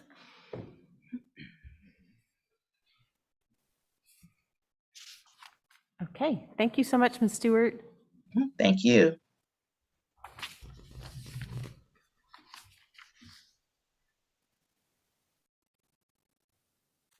All right, good evening, Chair, members of the board and community and individuals that are listening this evening. We have quite a few updates. I just want to mention there's a few data points that are in the abstract or are located online. I'm not going to have the opportunity or time to go through all of those this evening. We're going to give summaries and some snapshots for the background information you have.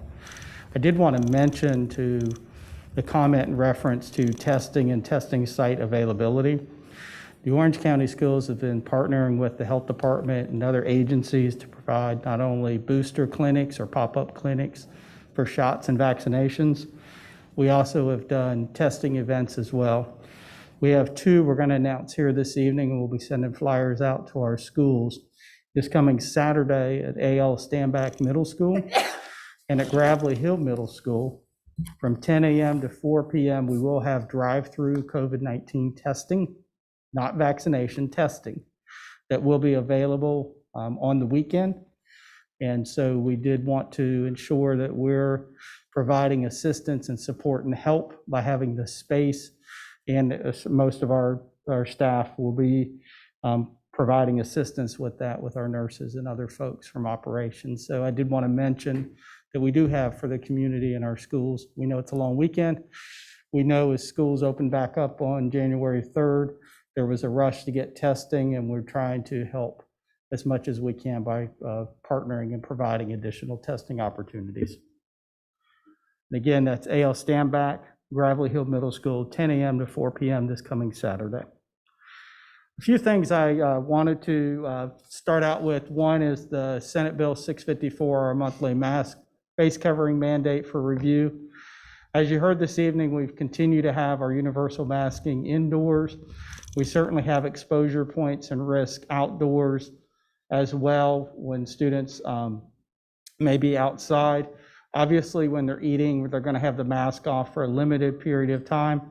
But we did feel like with the case counts that we'll talk about and the possible risk for exposure, that we did need to look at an outdoor mask mandate as well.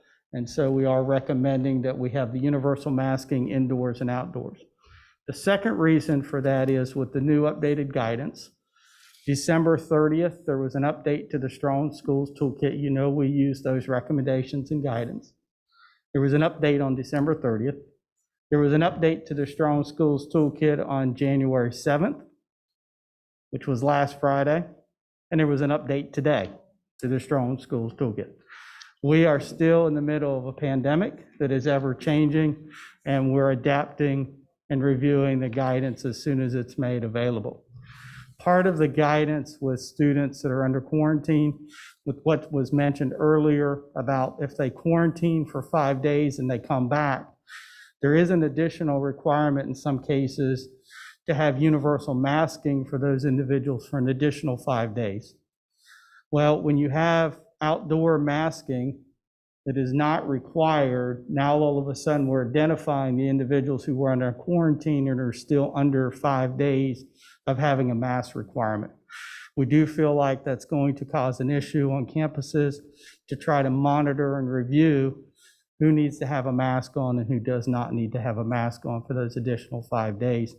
So not only will we be helping to ensure we're limiting our risk, but we're also not going to have students worry about being identified because they're required to wear that mask for those additional 5 days.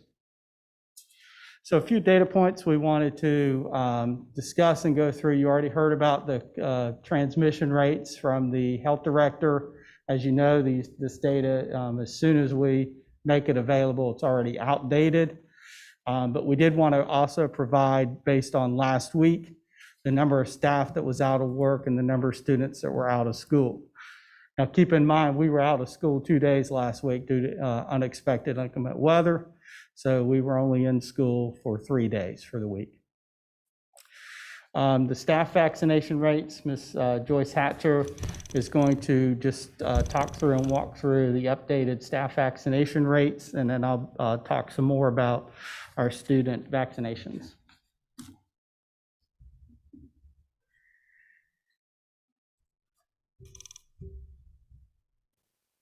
Good evening, Madam Chair, Good evening, Ms. Superintendent Hatcher. Felder, and board members. You have before you the staff vaccination information, and we did talk about this early on today. I do want to add some clarity to this, and I will be adding this in our Friday update. So basically what you have before you, and I'm having to stand back because I have readers to see things closely and other classes to see things far away. But at any rate, the overall total vaccination rate in this chart is correct. It is 94%. Basically, at this point, we have all staff members who are in compliance with our vaccination mandate. Either, it is 94.03%. We have all staff members that are in compliance with our vaccination rate, for our vaccination protocol, meaning either they have received their vaccination and they have provided us documentation of the two shots they have, or if they have provided a religious exemption saying that for whatever reason, religiously, they cannot do the vaccination. And because of that religious exemption, they have complied to our testing, which is a weekly mandate that they are doing. So basically that number of individuals who have a religious exemption is roughly about 70 people. That data is not reflective in here, but if you add that data to this data here, we would be at 100% compliance. And I will add that to that information to the Friday update that we sent out to the board. Are there any questions? If not, I'm going to turn it back over to Mr. Audley. Right, so just the question, so this is showing percent vaccinated, but not showing percent compliant, because that would be Yes, ma'am. 100%. Great, thank you so much, Ms. Hatcher. And again, there's quite a few pieces of information and discussion about what is fully vaccinated. So we did include the current definition of being fully vaccinated, and that's the individual who's passed at least 2 doses for a 2-dose vaccine or the first dose of a 1-dose vaccine. The current definition that is outlined does not include boosters at this time, but when implemented for North Carolina state employees, we understand that the governor may be requiring that for state employees, that when the requirements for the booster vaccine are in place that require that to be considered fully vaccinated, that the Orange County Schools would recommend that our employees have that booster in order to be considered fully vaccinated as well. And staff that are not fully vaccinated, again, must still continue to be part of the weekly testing protocol. When we look at vaccination rates for sports and athletic programs, these are our current vaccination rates. I do have with us this evening Mr. Dwayne Foster, our Director for Athletics, School Health, and Operations. If you have any questions regarding the current vaccination rates for our sports programs or the number of cases that we're currently tracking.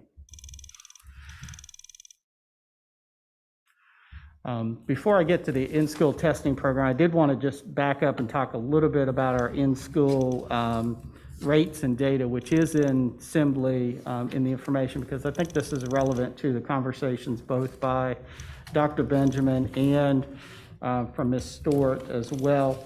When we look at the total number of cases, we're breaking those down by primary cases, by secondary cases, the number of individuals under quarantine, and the other individuals that are presumptive positive. They haven't tested, but due to close contacts, et cetera, they're in isolation or quarantine.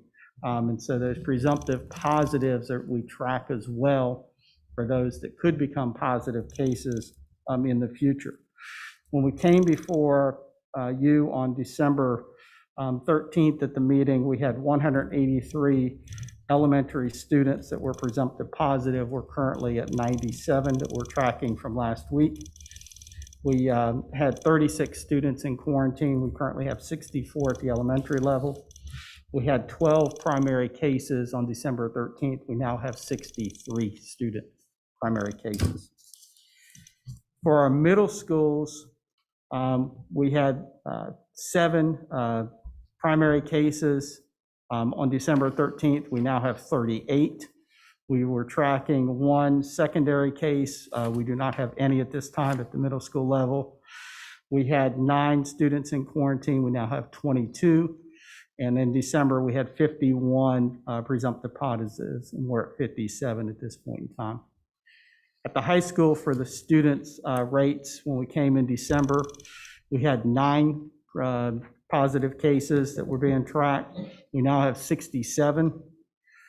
For secondary cases, we had 0 in December. We now have 1. For quarantines, we had 13 in December. We now have 35. And our presumptive positives have gone down slightly. We had 41 in December. We now have 33. And our staff numbers, I won't go through all of those, are very similar. What we're tracking and monitoring is every 5 days, 7 days, 10 days, 14 days, et cetera, is how many of these cases would result in in-school transmission, which is what you heard Dr. Benjamin talk about. We're not able to track that because students have been out of school for a couple weeks, and then they had 2 extra days that they were out. So all of these cases being tracked and reported as of January 7th, we really just don't know yet. We don't know if those are going to turn in either presumptive positives to positives or positive cases, secondary transmission, which is why it's important for us to make additional recommendations so that we can do everything we can for mitigation strategies the next 2 to 3 weeks in order to ensure that we're keeping our schools open to in-person learning. So again, the next data slide is about the in-school testing program. That's another critical component to as a mitigation strategy for the pandemic. We do have several testing protocols and programs that are being implemented, and we wanted to break down. I won't have time to go through each and every one, but I'll just hit the highlights for the different programs. Extracurricular and athletic programs for non-vaccinated participants. Those are individuals that are competing extracurricular off campus or in competitions. We'll have the twice per week testing, testing requirement for non-vaccinated individuals. And if we look at the latest update to Strong Schools Toolkit, which came out today, for communities of high-risk transmission and for high-risk sports and activities, they still are recommending twice per week testing. There is a gradual reduction of that.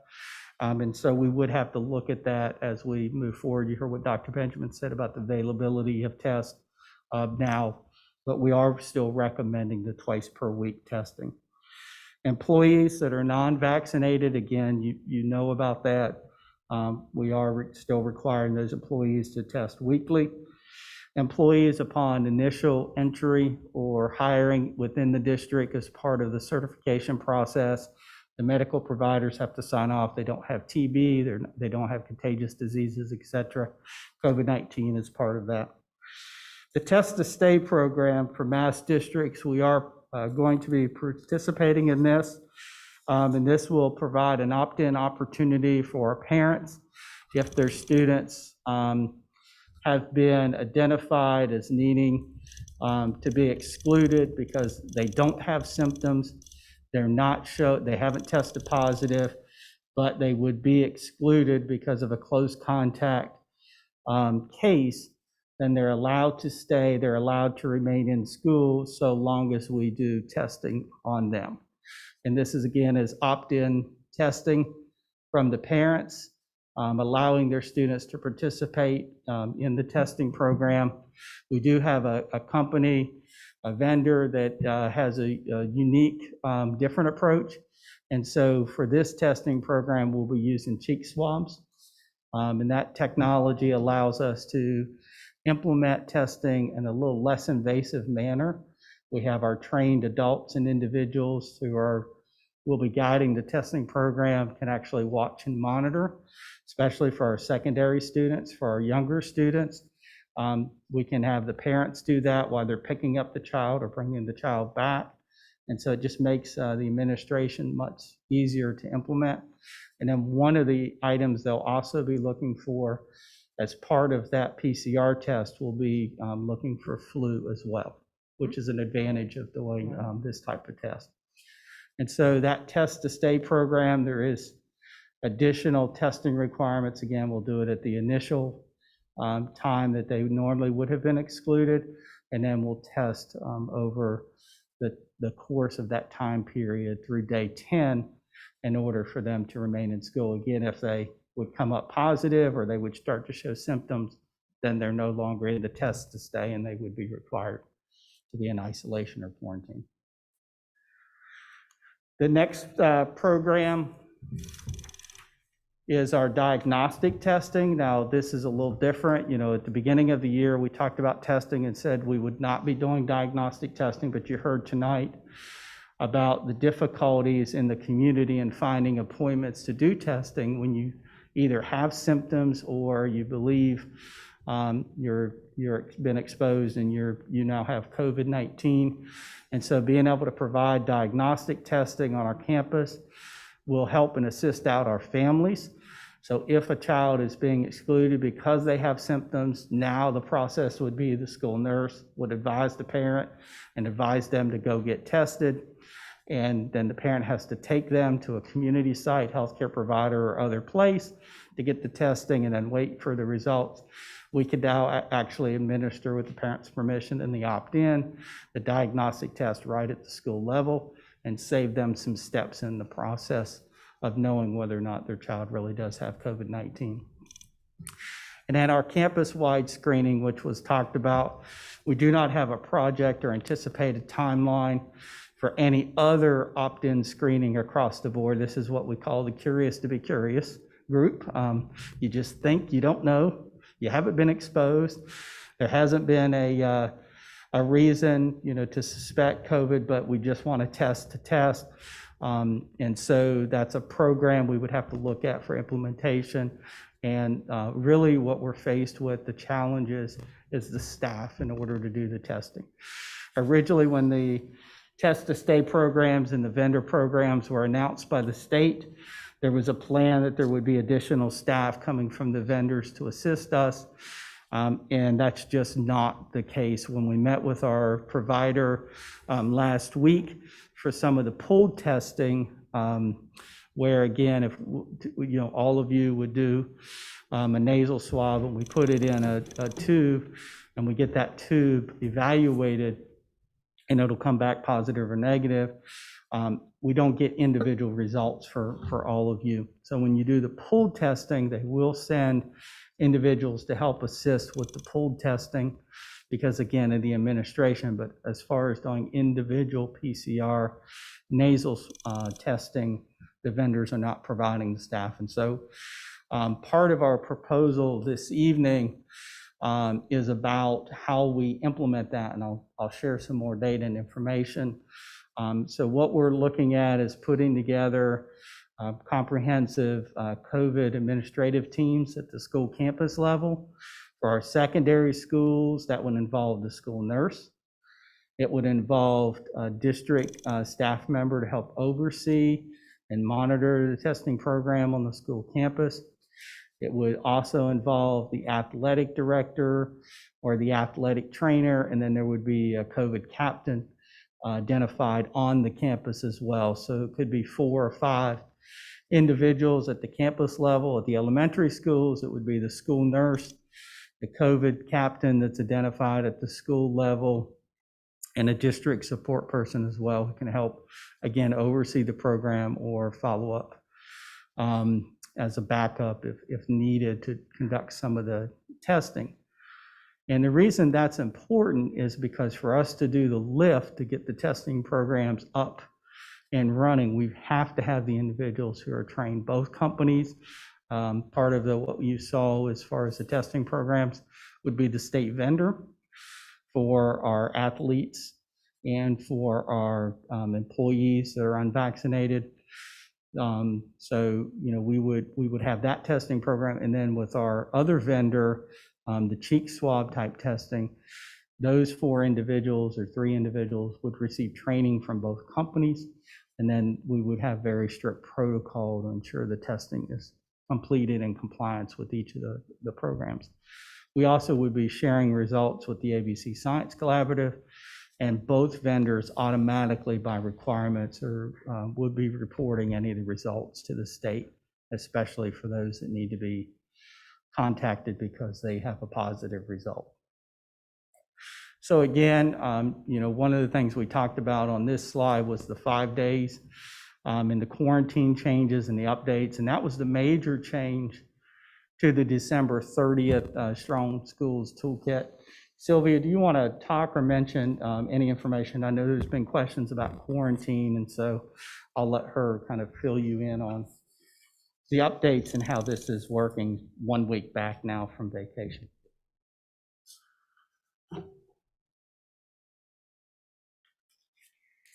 Hello, good evening, everyone. So we've had quite a few updates with the biggest changes occurring literally the Friday before we came back. So we were still all out on break and had to very quickly learn them and adjust to them. Since then, like Mr. Avale mentioned, we have had 2 new updates. The biggest changes are that we are now doing a 5-day isolation period following a 5-day full masking when you return to campus, as he explained. One thing I do want to express and share with everybody, because the confusion and the clarification has needed to be, you are still considered contagious. So even though you're home for 5 days and you come back for 5 days masking once you've been positive, that's the isolation period. Those 5 days you return to school, you are still in your contagious period. That's why the masking is going to be really important. The other thing is with quarantine, we have new guidelines with quarantines right now. The new updates as of Friday and as well today are we're no longer looking for boosted children under the age of 18. That was not the case last week. So that's been a new update. Now is only 18 and over that we're looking for the boosted population, which is fantastic because, as you know, our population did not know they needed that booster. And that definitely was something that we brought to the state's attention, as well as our local health department, because they didn't have time to do that, weren't aware that they needed to. With that, so it's 18 and over. If they are boosted fully vaccinated and they're boosted when they're eligible per strong school guidelines, not CDC, then we do not have to exclude them if they've had a close contact. What would happen would be a 10-day full masking process. We still recommend everybody get tested for COVID 5 days after the exposure. It was 3 to 5, now it's 5. We're still recommending a PCR test. We do recognize that the Omicron variant is not detected in our antigen testing right now, even if you are symptomatic. We are receiving a lot of people that are doing the home test or the antigen test that are negative and then go get the PCR and they're coming up positive.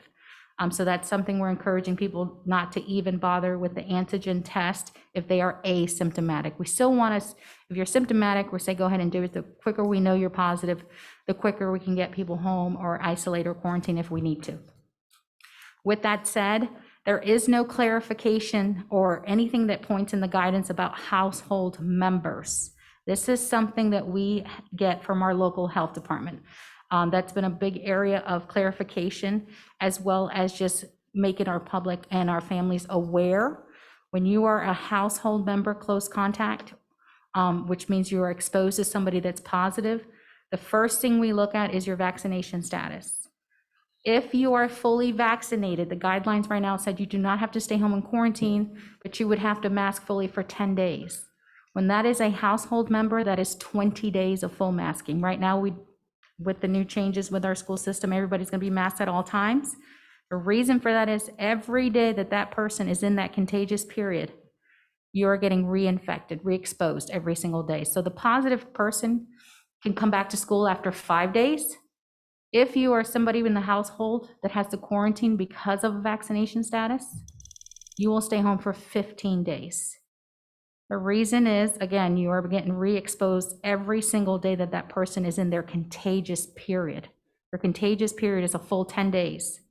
After their first day of symptoms onset, if they were symptomatic when they tested positive, or if they tested positive without symptoms, then it's going to be 10 days after their test date.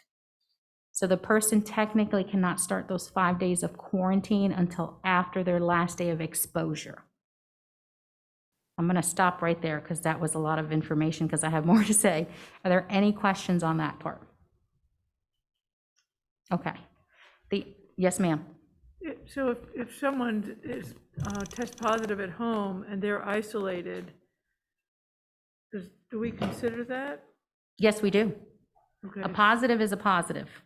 Right now, we're not going to recommend for you to go ahead and go back on and get tested with the high rate. And you're talking about home testing, is that correct? I'm talking about quarantine. You said I'm quarantined. I'm living with someone who has COVID, that I'm going to be quarantined for 15 days. If you fall under the category where you need to quarantine. So in other words, if you don't fall under one of the exceptions to the guidelines, if you're not fully vaccinated, then the answer is yes. Got it. But if you're fully vaccinated, then? I'm sorry? And what if you're fully vaccinated? Then you do not have to stay home, but then you would have to mask for a full 20 days. Okay, thank you. For our staff, that affects them in their classroom and their offices. So we did have a policy, or do have a policy, that they can take their mask off as long as the doors are closed and nobody's in there. Throughout this time frame, that does not apply.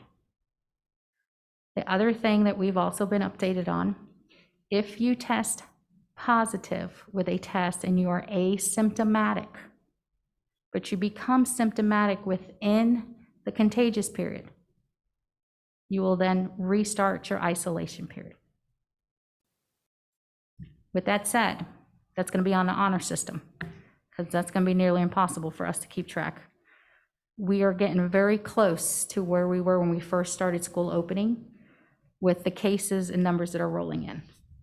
Even with the assistance of contact tracers, and thank goodness for them, we are so grateful for them, we are still overwhelmed, but we're getting through it. Any questions? No? Okay. So this last slide that I went to here on the updated quarantine and isolation guidelines is what you heard over and over tonight and throughout the pandemic. Once we knew masking was an effective strategy, we need to continue to mask. And so when we look at much of what Sylvia's just talked about and discussed and what's in the recommendations and then a toolkit, and from the health department, we are looking at that close contact and again, whether or not they have masked properly and consistently, and that's going to be a key. We have several recommendations. What I'd like to do is just kind of walk through those recommendations, and then obviously the data and information supports those. And we have 10 recommendations for you. I'll add number 11, your consent item on the indoor and outdoor masking. I've moved that to number 11. Should be on the slide deck. So one is students maintain 3 feet of physical distancing to the extent possible when consuming meals. And so even for meal times, we want to make sure we're stressing the importance when those masks come off. It's a high-risk time period, and that we increase and maintain as much physical distancing as we can. Meal times no more than 15 minutes for all students indoors and outdoors. Recall back in November when things were heading in a better direction before Omicron, we had actually increased the meal times at the high school levels and slightly increased at the other levels. So we're moving that back to the 15 minutes. Students not talking while the masks are off during meal times. And again, other times outdoors, students can certainly talk while they're masked, but that's that critical piece of time when those masks are off. Health and safety requirements for students, again, may be more or less restrictive, and we will look at the campuses where we have student vaccination rates or cases, and the key there is that secondary in-school transmission. 5 is the COVID champions, that administrators, that includes that team I mentioned earlier. We are asking that they have a stipend of $400 per month to assist with the testing responsibilities. Whenever you're conducting testing and you're taking either a nasal swab or a cheek swab from an individual, we all know from our bloodborne pathogens training, you know, that's a risk and exposure. Staff members have to be trained. They also have to make sure that they have proper record keeping and quite a few accountability things to go with the testing program. And so we are asking to supplement those stipends for those individuals. And then 6, when implemented for North Carolina state employees, the requirement for a booster vaccine be completed in order to be considered fully vaccinated.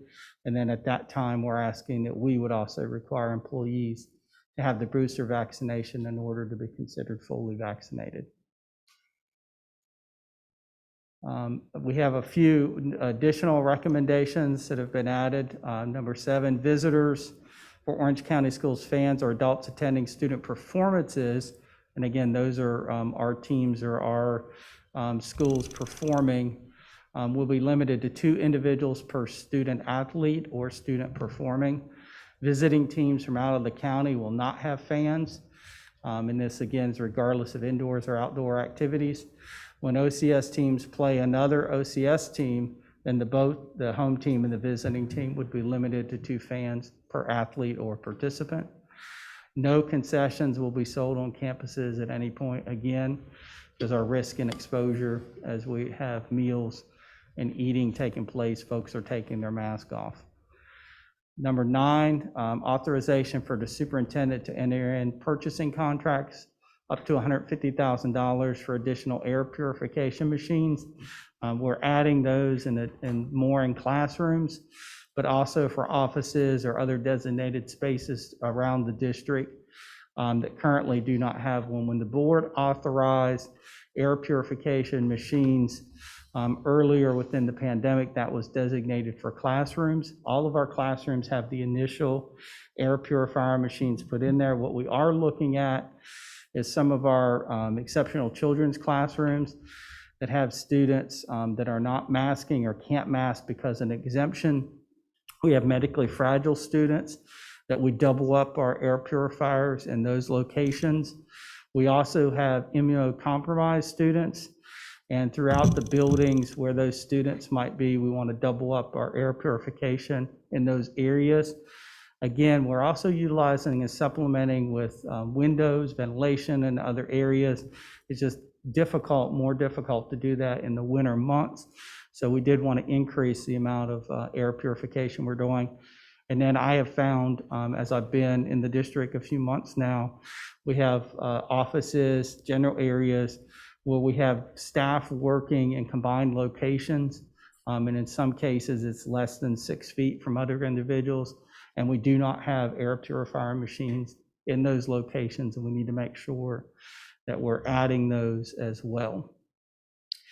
Number 10, we would like to prohibit any new facility rental applications through February 28th. It's very difficult right now to keep our schools open and keep the buildings clean.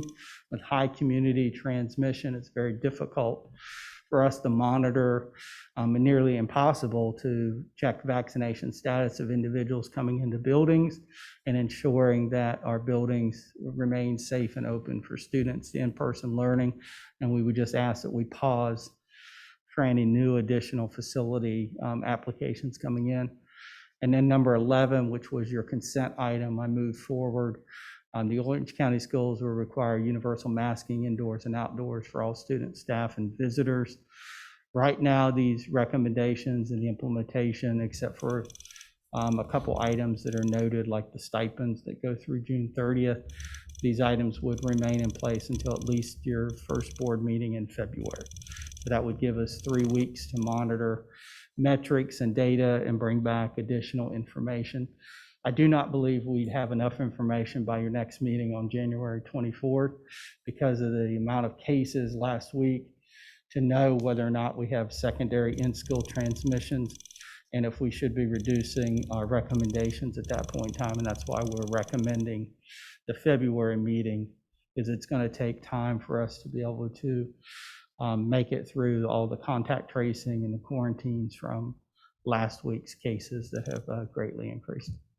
I'll pause there. Questions and comments about the superintendent's recommendations? Questions for Mr. Avali or for Nurse Compton?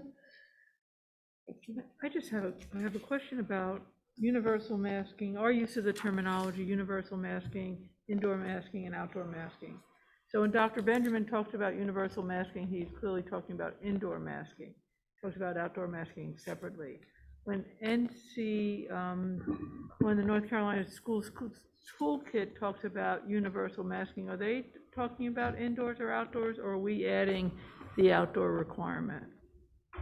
So we're adding the outdoor requirement to the recommendations. Okay, thank you. Will? So I just a couple of questions. So one of the attachments we had was the percent vaccinated for the elementaries. Central was not included. Do you have the numbers? We have Central Elementary School. That was a technical error, and we tried to add it in the slides, and apparently it didn't make it there either, but we do have those numbers, and I can email that report out to you as well. But yes, we do have Central as well. Okay, the other questions I had was on the fans and the no concessions. One of the side effects that we found out from that was, for example, the selling of stuff at the concession stand was how they normally funded Ultimate Frisbee. Do we know the side effects of that? Or is there funding we need to set aside to help with the other programs? Do we know that at this point? I don't at this point. Again, these recommendations just coming with what we dealt with or dealing with Omicron and the surge this last week. The board already previously approved additional supplemental funding for our athletic programs. I will say I'm not aware, unless Dwayne has updated information, which I'm not aware of, that we have exhausted that funding at that point in time. And we said when we did that at the beginning of the year, not knowing where this year was going to go, we would bring you an update or ask for additional funds as needed. So I would say the intent of the board or the administration has been not to penalize schools. And if that's the case, Mr. Atherton, then I think Dr. Felder would agree, we would be bringing back a recommendation. What we tried to do where we had a major issue in the fall because of our sudden shutdown of the concessions, was the amount of food that they had already pre-purchased and had on hand. And we worked with one of the schools, the Booster Club, and in reference to how we might do that and creative ways that we could assist with that issue. And then they also worked on that as well. I think we would do the exact same thing in this case, because I don't know the inventory in stock that's on hand, but that's something we'll certainly be reviewing and looking at if this recommendation's passed this evening. Okay, and the other question I had was on 7 with the visitors. I know that, there's grandparents, uncles that won't be able to attend. Are we streaming or allowing streaming, or, there's lots of people in our community that I know would be more than willing to come in and stream it for our families that can attend so they can see, because I know that, that's a big issue, especially if you're a senior. So is there some method that we could implement streaming, or say that this company is going to come do it for us, anyway? So, Mr. Atherton, you're correct. I mean, that's a great point in where we are. I know this fall we had an assessment done, and the high school athletic directors worked to secure quotes from vendors for us if we needed to add those additional Pixelot cameras so that we can stream our events. We will get you an update on where we are, which fields have or do not have those, to the board this week, and then we can certainly address that as an avenue of a way to ensure that there's greater access when we're limiting fans to the events. Yeah, I would just request that we consider individuals as well, because the basketball season, the majority of it's going to be during this time. So I know that a lot of parents love to watch it, including me. I love to watch it. So if we could consider, not going the most expensive route because we don't have the time, that we allow somebody in the community that would be willing to stream it to do that as well as an alternate. Thank you. Yeah, that's a great point. There are some low-tech solutions sometimes, so thank you. I just want to remind everyone that we have less than 2 hours in this building, and we have almost 2 full hours of content still to cover. So if we can just keep our questions brief. Sarah? Excellent. Okay, I have, thank you for all of this and for everything you're doing. I would just like to request that at the next meeting, we get an update on the student vaccination rates by race and ethnicity, and ideally by free and reduced price lunch not. I don't know how hard that is to cut the data, but I'd like to get a sense, the same way the county does, sort of how that playing out for different student populations. I think the free reduced student data breakdown by vaccination status may be an issue. Okay. I don't think It's that's an sometimes allowable use of that data. it's but not allowable. Okay. You could certainly show that by school. We know that by school, like this Yep. school is high FRL and this is low. Yep.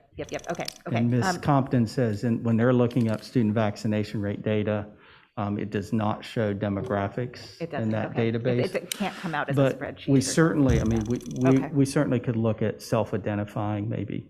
Okay, or maybe just the county has sort of county level, if you take just that age range, maybe they can cut it or something. Okay, thank you.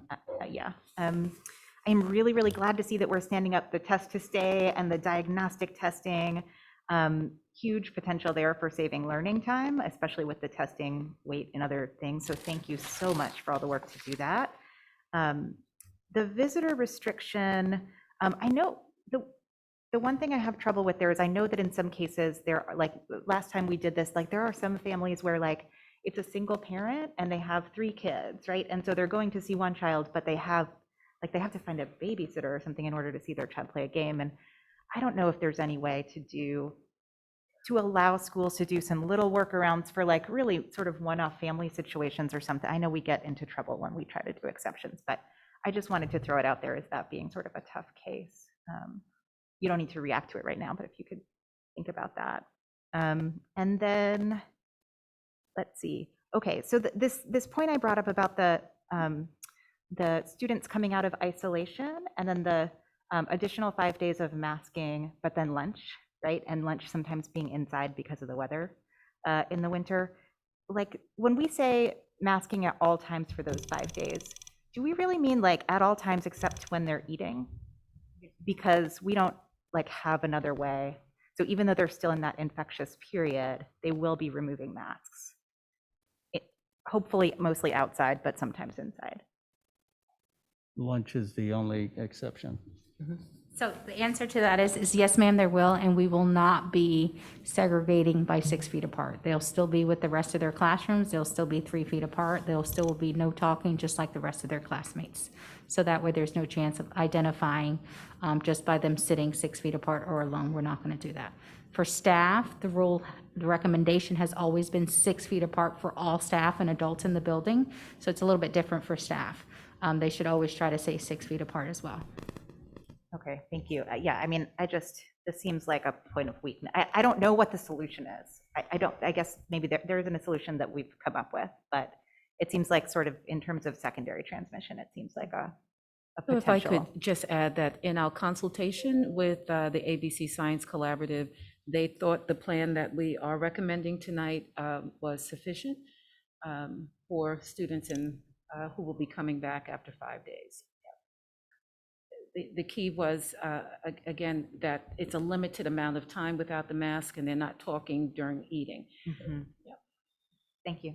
And also, I think the peak of Omicron is, the peak infectious period is earlier, and so isn't it anticipated that their infectiousness during those last 5 days could be lower than in some of the other variants?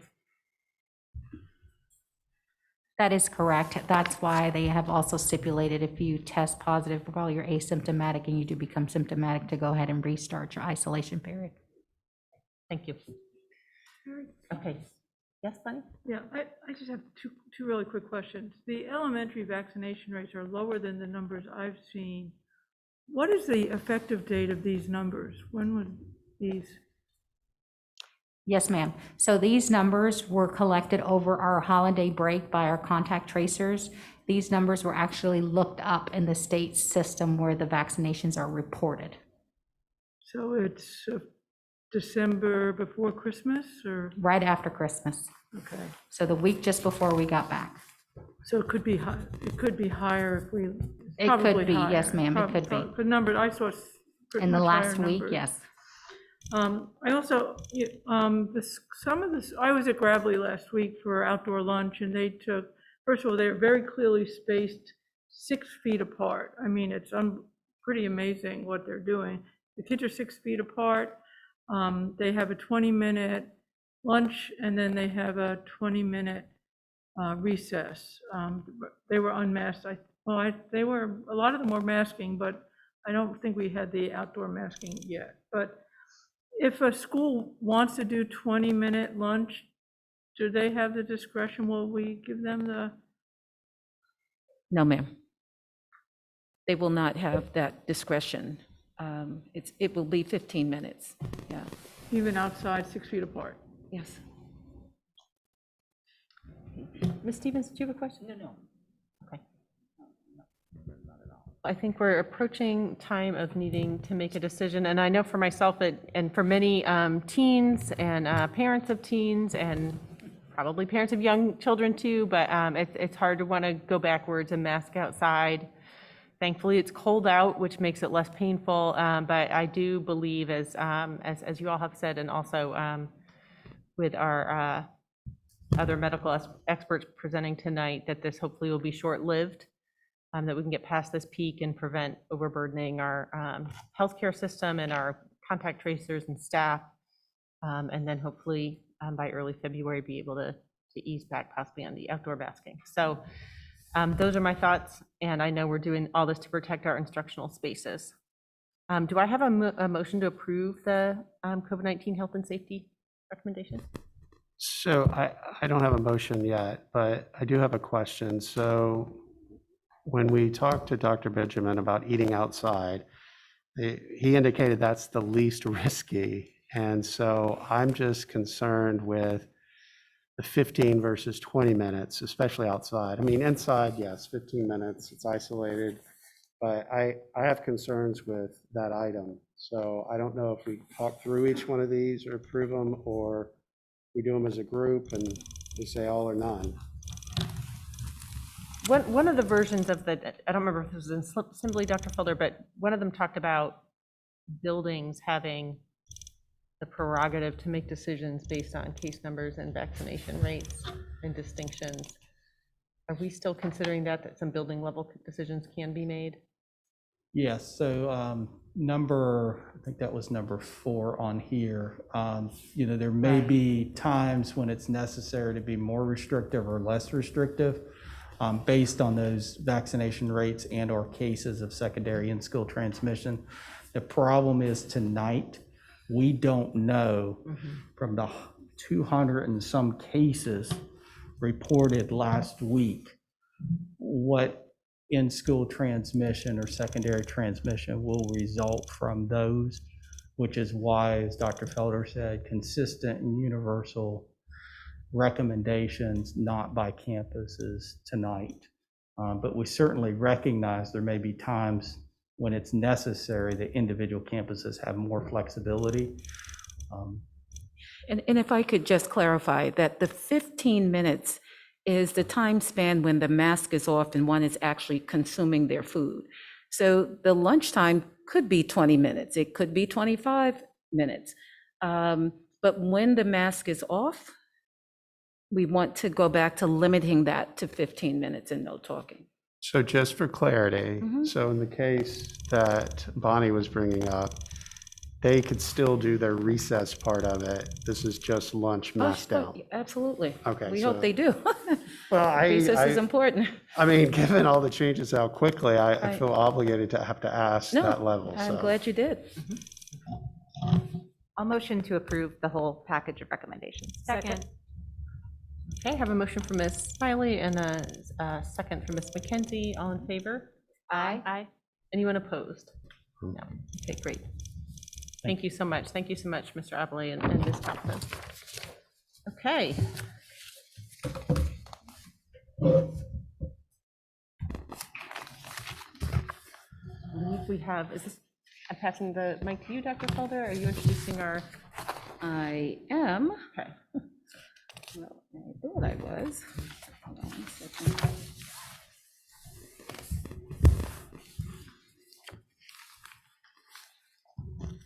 Okay. Sorry. All right, here we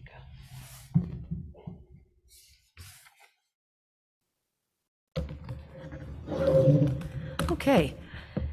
So in 2015, Orange County Schools unveiled a 5-year strategic plan prioritizing greater access to literacy instruction. It was not 2015. But recently, we unveiled a 5-year strategic plan prioritizing greater access to literacy instruction and resources and eliminating achievement gaps between different student subgroups. As part of that plan, Orange County Schools adopted new instructional materials in literacy. As Orange County Schools began working on its 21-25 5-year strategic plan, we reached out to TNTP to get their support with assessing the current state of literacy teaching and learning in the district, to determine the impact of the old and new instructional materials on student achievement, and to make recommendations for continuous improvement in literacy instruction in the district. Founded in 1997 in New York City, TNTP is a nonprofit organization that works at every level of the public school system to help their partner school districts to achieve the goals for their students. The TNTP approach is to focus on the 3 areas to ensure teachers succeed and students strive, rigorous academics, talented people, and supportive environments. We are fortunate to have Mr. Jared Gibson here with us tonight, who will provide the context for the Orange County Schools Literacy Audit and the results. Mr. Gibson is the project director for TNTP, and he has been with them since 2013. I also think it's important to note that Mr. Gibson is also a member of our local Hillsborough community. And so it is with great privilege that I present to you Mr. Jared Gibson. Welcome, Mr. Gibson. Yep. Thank you. Good evening, board members. And I want to make sure, Ms. Wilson, that you can hear us and that we can hear you. Yes, I'm here. I apologize that I'm not able to be there physically with you this evening, but I assume that you can hear me as well. Yeah, we can. Yes. Thank you for joining us, Mrs. Wilson. Yes, ma'am. And Ms. Wilson, please feel free to jump in at any point you want to add something to what I'm saying. So thank you and good evening again, board members. So I wanted to share a little bit of the background and timeline for this literacy audit that we've talked about for a couple of years now. Share with you the methodology and the alignment of our process to the science of reading. Certainly share our key findings and some of our recommendations, and then hear your questions. I know after this board meeting, I believe Dr. Dawson will share with you our larger report. It's a very long report, so I wanted to make sure to have an opportunity to share the key findings with you all first before you dove into that report. And then later this month at the Student Achievement Committee meeting, I'll be there to answer any more questions about it. But as Dr. Felder mentioned, about 2 years ago, we wanted to kick off this process of looking at literacy instruction across the district. Just before COVID, the school board approved the audit proposal, and then a couple of weeks later, many things changed for us, and so that was postponed until this past fall semester, and we were able to collect our data in October, completed the analysis in November, and presented our findings to Dr. Felder and other leaders in the district just before winter break. So I want to share a little bit about what we collected, how we did it, and then we'll jump into the findings. So we collected data at all of the 13 schools that offer in-person instruction. We did not collect data at the virtual academy. They use a vendor-created curriculum that isn't used elsewhere in the district. We ended up collecting 155 unique assignments, 339 pieces of student work, conducted 62 classroom observations, and reviewed survey responses from 60 teachers. Our standard process is that in schools that have 6 or fewer teachers of the subject area we're looking at, in this case literacy, all teachers in that school are then included in our sample. Of course, if there's something unique happening, like they're out, they just came back from a medical leave, etc., they are excluded from the sample. But in schools that there's only a handful of ELA teachers, we observed and collected assignments from all of those teachers. In schools that have 7 or more, we randomly sample about 5 to 6 per building. We also received classroom level demographic data from the district in order to compare and see if there were any differences by student subgroup. So looking at classrooms that have more versus fewer students of color, students who are English language learners, etc. So we were able to do that analysis as well. From each sampled teacher, we conduct one classroom observation. We ask them to submit 3 different blank assignments so that we see 3 different assignments that students had access to in that classroom. And then for one of those assignments to provide us with 6 pieces of student work so that we can see the range of responses to that assignment. Also, each sampled teacher got a survey where they got to talk about their experiences with the different curriculum resources and any ideas they had about improving literacy student achievement in the district. In terms of our process, we use nationally vetted, publicly available tools. The last couple of slides of this, we have links to those tools if you want to see them. Also happy to answer any questions you have. And then we also work very hard to ensure that our ratings are accurate. So all of our raters have to go through a certification process each year. We use multiple raters on each project to make sure that no one rater would skew the data. And then we also quality check a random sample of each rating to make sure that the data that the person collected matches with the rating that they gave. And then the last thing, I think many of you have seen something like this before in terms of just your work with literacy, but this is an image of Scarborough's reading rope, and our approach is really aligned with the practices around the science of reading. So we collect data both around reading and listening comprehension, and then also separately around foundational skills, and I'll share our findings and recommendations in those 2 categories here. So in terms of our key findings, the very first one, I think for those of you who've been out in schools recently, this is no surprise, but I think is really important to call out, is that we saw that everyone at every level was working really hard. And I'll share some more specific data points with you about that in just a moment. The second category we'll go through is that the foundational skills instruction that we saw was really strong, and it seems like the new Heggerty materials, I know many of you have gotten to see some of that as well. It's also off to a strong start, and we have a few recommendations for some fine-tuning around the foundational skills instruction. The last one is probably the most consequential, which is around the reading and listening comprehension component of reading. We did not see that students had consistent access to grade appropriate complex texts, and I'll share some examples with you when we get to that part. So the first part, in terms of everyone working really hard, I think it's always important to share that when we find it, but especially given the 2 years that we've just had. But the data behind that is we saw students were completing what was expected of them during class, and we saw a positive and purposeful climate in almost every classroom that we observed.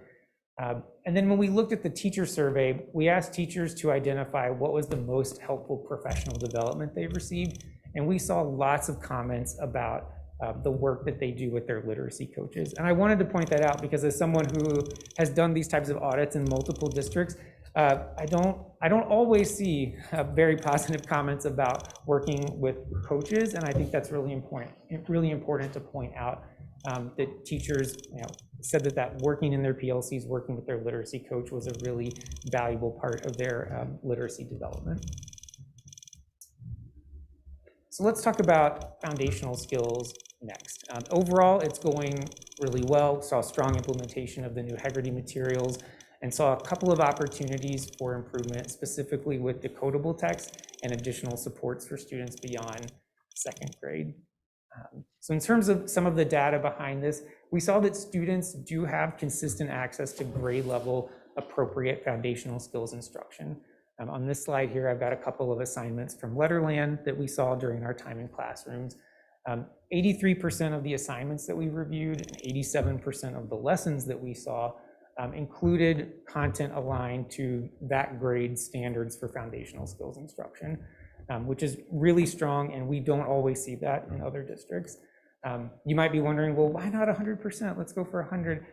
The reality is, especially towards the beginning of the school year, and I think this school year in particular, it's pretty common to see somewhere in the 80 to 90% range because students may need to have a few skills from the previous grade level at the very beginning. We were there in the first 2 weeks of October. And then some of especially you think about our second graders this year, have had a very different K-1 experience. So it wasn't surprising to see a couple of those doing maybe a few first grade skills. But overall, students consistently had access to grade aligned work in foundational skills. We asked teachers about their use of the materials and also, do they feel like those materials support student learning?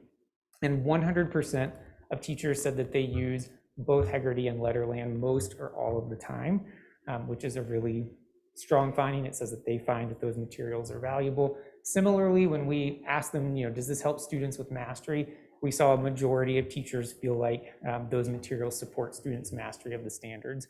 We often pressure test teacher sentiment about materials by asking them about other online resources. So Teachers Pay Teachers is one of the options in this sort of grid where they're responding in the survey. And only 38% of teachers said that they often use Teachers Pay Teachers resources for foundational skills instruction. And you see that it's lower rated in terms of teacher perception of quality compared to the official adopted materials. We also saw several quotes about how people felt about the Heggerty materials and the training. Very strong, lots of people saying that it was a very strong training, strong curriculum rollout, and that they're really enjoying what they're seeing in the classroom. And we saw that as well when we were in classrooms. In terms of improving foundational skills instruction, we certainly look to see whether or not students are practicing grade level skills, if the teachers explicitly modeling, students have opportunities to practice, and we saw all of that. But we also look to see if students have opportunities to apply that skill to working with a decodable text and/or if they have opportunities to write, so both decoding and encoding with the skill that they're working on. And that's an area where we didn't see as many opportunities in our classrooms. But I know that Ms. Wilson can certainly talk about this some more as well, but I know recently the board has approved the purchase of additional decodable text. So I know that's an area where the district is already moving forward. Yes, and we do anticipate having those resources in the district ready to be in the classrooms that don't already have them, as we did already purchase some of those decodable texts previously. But the additional decodable texts that were approved at the last board meeting, we are anticipating arrival of those materials hopefully before the end of January. The other thing in foundational skills, and this was not really something we can see during observations or even looking at student work, but was a trend that came pretty loud and clear from the teacher survey, was teachers asking for support beyond second grade for students who are still having trouble decoding text and becoming fluent readers. So several comments that you see on the slide here from teachers that in upper elementary and beyond really wanting to extend the work that's happening in K2 to students who are still struggling with those skills. In this area, we do currently have a pilot for from phonics to reading. That is something that we've implemented this year with our 3rd and 4th graders. Schools are using it a little bit differently depending on the needs of that building. Some of them have implemented it in core instruction for all students in their school based on their data, where we have one school in particular that's using it more as an intervention for students based on their needs as well. So we are continuing to look at that as well. Yep.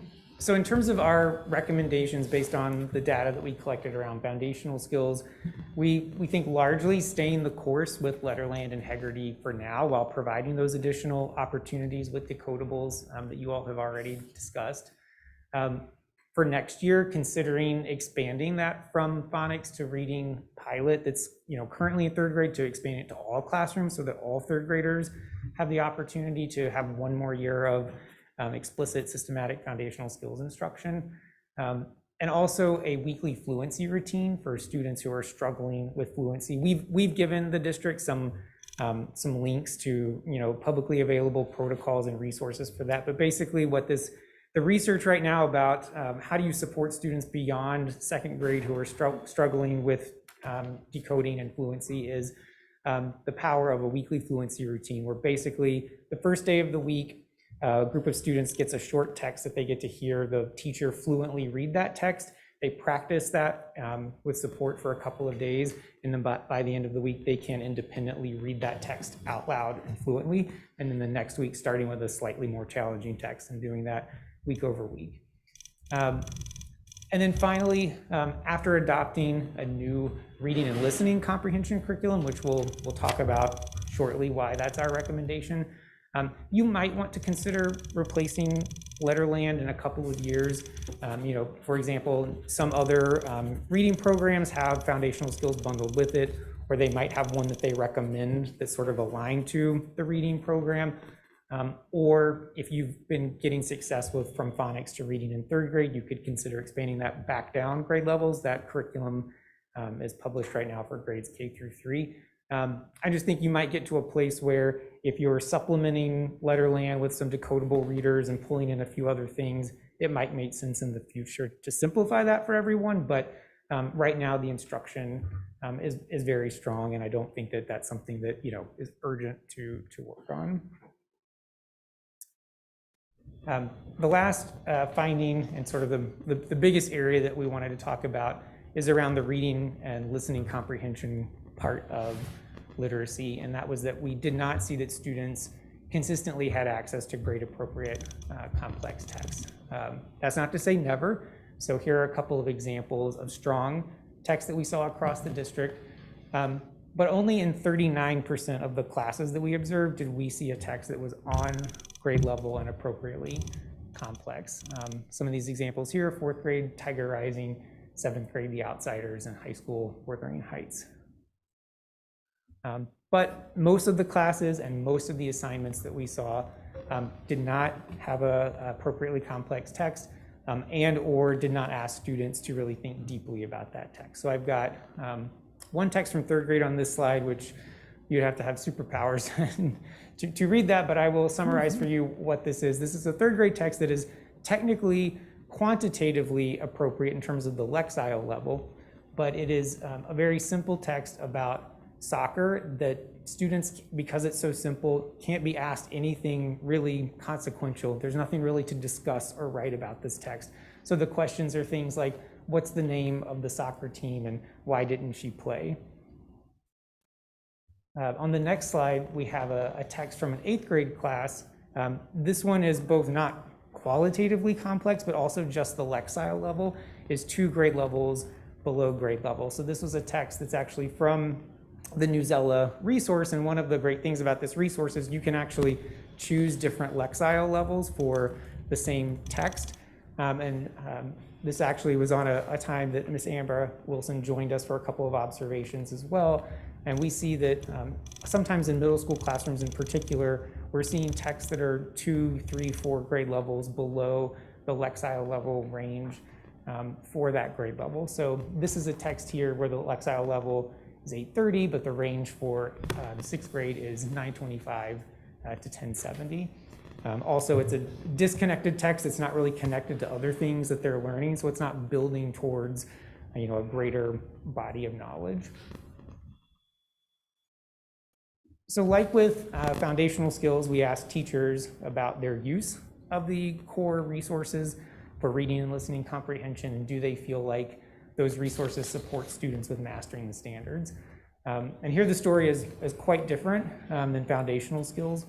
Only 62% of teachers said that they used units of study as a resource for their teaching most or all of the time. Certainly that was more than other resources that we asked them about, but still nowhere near the 100% of the foundational skills resources. Teacher created reading A to Z resources from teachers pay teachers were also used fairly frequently in reading comprehension. But I think the real interesting story is on the right side there, which is when we ask teachers, do you think this resource supports students with mastering grade level standards? And supplemental resources that the district purchases, like reading A to Z, or things that teachers purchase themselves, like teachers pay teachers. Teachers felt like those supported students with mastering the standards at a higher level than the units of study official adopted curriculum for the district. And when we ask teachers, what do you think students need to fully master grade level standards, what resources or support, we saw several comments around new materials, particularly providing richer text for students, more opportunities to build their vocabulary. So you see a couple of the quotes there. So in terms of recommendations around the reading and listening comprehension, obviously is like a very temporary short-term measure, making sure that students have access to those complex texts during the mini lesson portion of the units of study arc.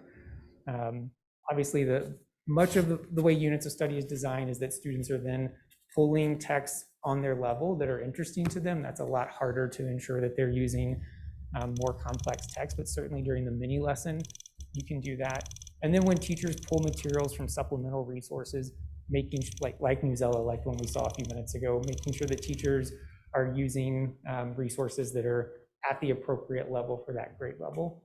And I can hear some folks wondering, well, my 8th grade students are still struggling with decoding. They're reading several grade levels below grade level. I want to give them text that they can really read. What the research around literacy shows is that it's actually more beneficial to students for them to struggle with just a couple of sentences of complex grade level text than it is to read pages of easy text for them. This is similar to, if you were working on weight training. If you can easily curl 10 pounds, doing that over and over again doesn't make you any stronger, but trying out 12 or 15 pounds and struggling with it builds the muscle. The same is true with reading. And then in terms of the longer term solution, we would recommend, especially given the credibility that literacy coaches seem to have in the buildings, working with them to choose and implement a new reading comprehension curriculum, starting with taking a look at some of the latest things out there around implementation science, Other districts have been implementing newer materials as well and learning from them, and we've shared a number of those resources with the district as well. Certainly, as part of that plan as well, having an opportunity to pilot the new materials and work with all levels of stakeholders, teachers, family members, community members to preview the materials, see them, provide feedback on them, etc. This is an example of what some stronger materials could look like, just so you sort of get a glimpse of what is it that we're talking about or recommending. This is an example from a 5th grade unit from some stronger materials, where the topic of the unit is actually human rights. So students look at multiple documents, including an excerpt from the United Nations Declaration of Human Rights, as well as the book Esperanza Rising. And they use this as a study around what are human rights and how can we use writing to advance human rights. So I think you can already get a glimpse in seeing how the ways that these newer materials can structure text lead to a richer and deeper understanding for students to really build their body of knowledge about the world. I did mention earlier that we collected classroom level data from the district. We did not find any meaningful differences by student subgroups. So when we looked at classrooms by English language learners, students of color, IEPs, etc., we did not find worse instruction in classrooms that have higher proportions of those students. And then our current plan right now, Ms. Wilson and I will share these findings and facilitate a discussion with school leaders later this week. And then I will also be at the Student Achievement Committee meeting later this month to go over the report again and also answer any more questions. But with that, I want to see Ms. Wilson, if you had anything else to add, and then we can take questions from the board. I think you did a very thorough job, Jared, and definitely want to be cognizant of the time with the board. So we would take any questions or comments that you have at this time. Thank you so much, Ms. Wilson and Mr. Gibson. This is a really great presentation with very specific findings. So that's wonderful. Do we have questions that we need to ask and answer tonight, or can we save them for student achievement? Do people have things they want to ask? Mr. Atherton? I have one question that's really seems to me obvious. If you didn't find any difference between the subgroup teaching, how do we explain the actual results being so significant? Yeah. And if that isn't a question for now, I've got a good answer for you. Okay, thank you. Yeah, I would posit that the answer for that is, so curricula like units of study takes an approach of teaching students discrete comprehension skills and doesn't provide them access to texts that really expand their worldview. But students often have access to resources and experiences outside of school. Students with greater amounts of privilege get to go to museums and take vacations and have parents like mine who listen to NPR when he drove me to school every morning when I was in 2nd grade. And so you're constantly getting access to knowledge about the world and vocabulary outside of school that's leading you to have greater test scores on reading and comprehension tests in school. And so our charge really is to choose materials that put in front of students those kinds of background knowledge, vocabulary, et cetera, that students may not have access to in other areas of their life. And I would just add that there's like a level of intentionality that has to happen in that work. That is part of what is missing here. I'm definitely looking forward to those recommendations. Ms. Smiley? I just have a quick reaction, which is I really wish that COVID had not pushed this out for so long, because this work is so necessary. And I am so grateful to get this report. Some of these, the share of assignments with strong questions based on grade appropriate text is something that should, it demands action, and so I'm grateful for these suggestions for the actions that we can take, grateful for the actions, Ms. Wilson, that you all are already taking in terms of decodables and some of those things. But just very, very grateful to have something that provides us with a path forward to do something about what you all found in our classrooms. Thank you. Thank you so much, Mr. Gibson. And Ms. Wilson, I'm excited to see the positive feedback about the PLC work and how much the literacy coaches, how much value they bring to the buildings. There's definitely some good positive feedback about Haggerty, which we've talked about before. So it's nice to have the positive findings as well. So thank you so much. Okay, are we going on to Think Circa, Dr. Felder? Yes, we are. And Mrs. Wilson, our Executive Director for Literacy, will continue with this part of the presentation. So, Mrs. Yes. Wilson? Yes, can you guys hear me again? We can hear you and see you. Okay, fantastic. So if whoever's controlling the slides, if we can skip through the appendix slides that we added for the previous presentation, we'll be down to the science of reading information. Perfect. So I know that many of you have had a brief overview with science of reading. Many of you are aware of that phrase, and some of you are very knowledgeable in what that research says and how it's being recommended to impact instructional practices in schools. But really quickly, just so we all have some similar knowledge, I'm going to go through a couple things. So next slide, please.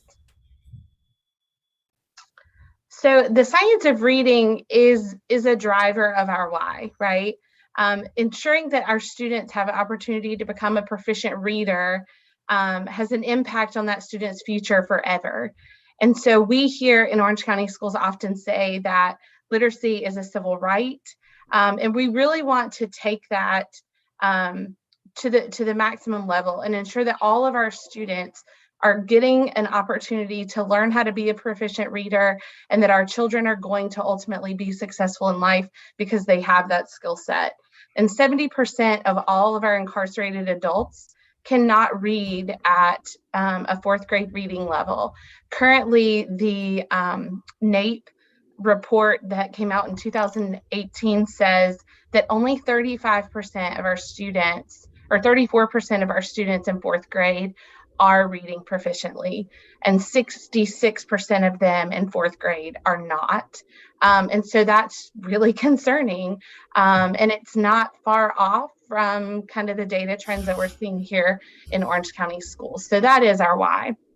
Next slide, please. So the term science of reading refers to research that reading experts, especially cognitive scientists and those researchers include developmental psychologists, cognitive psychologists, linguistics, neuroscience.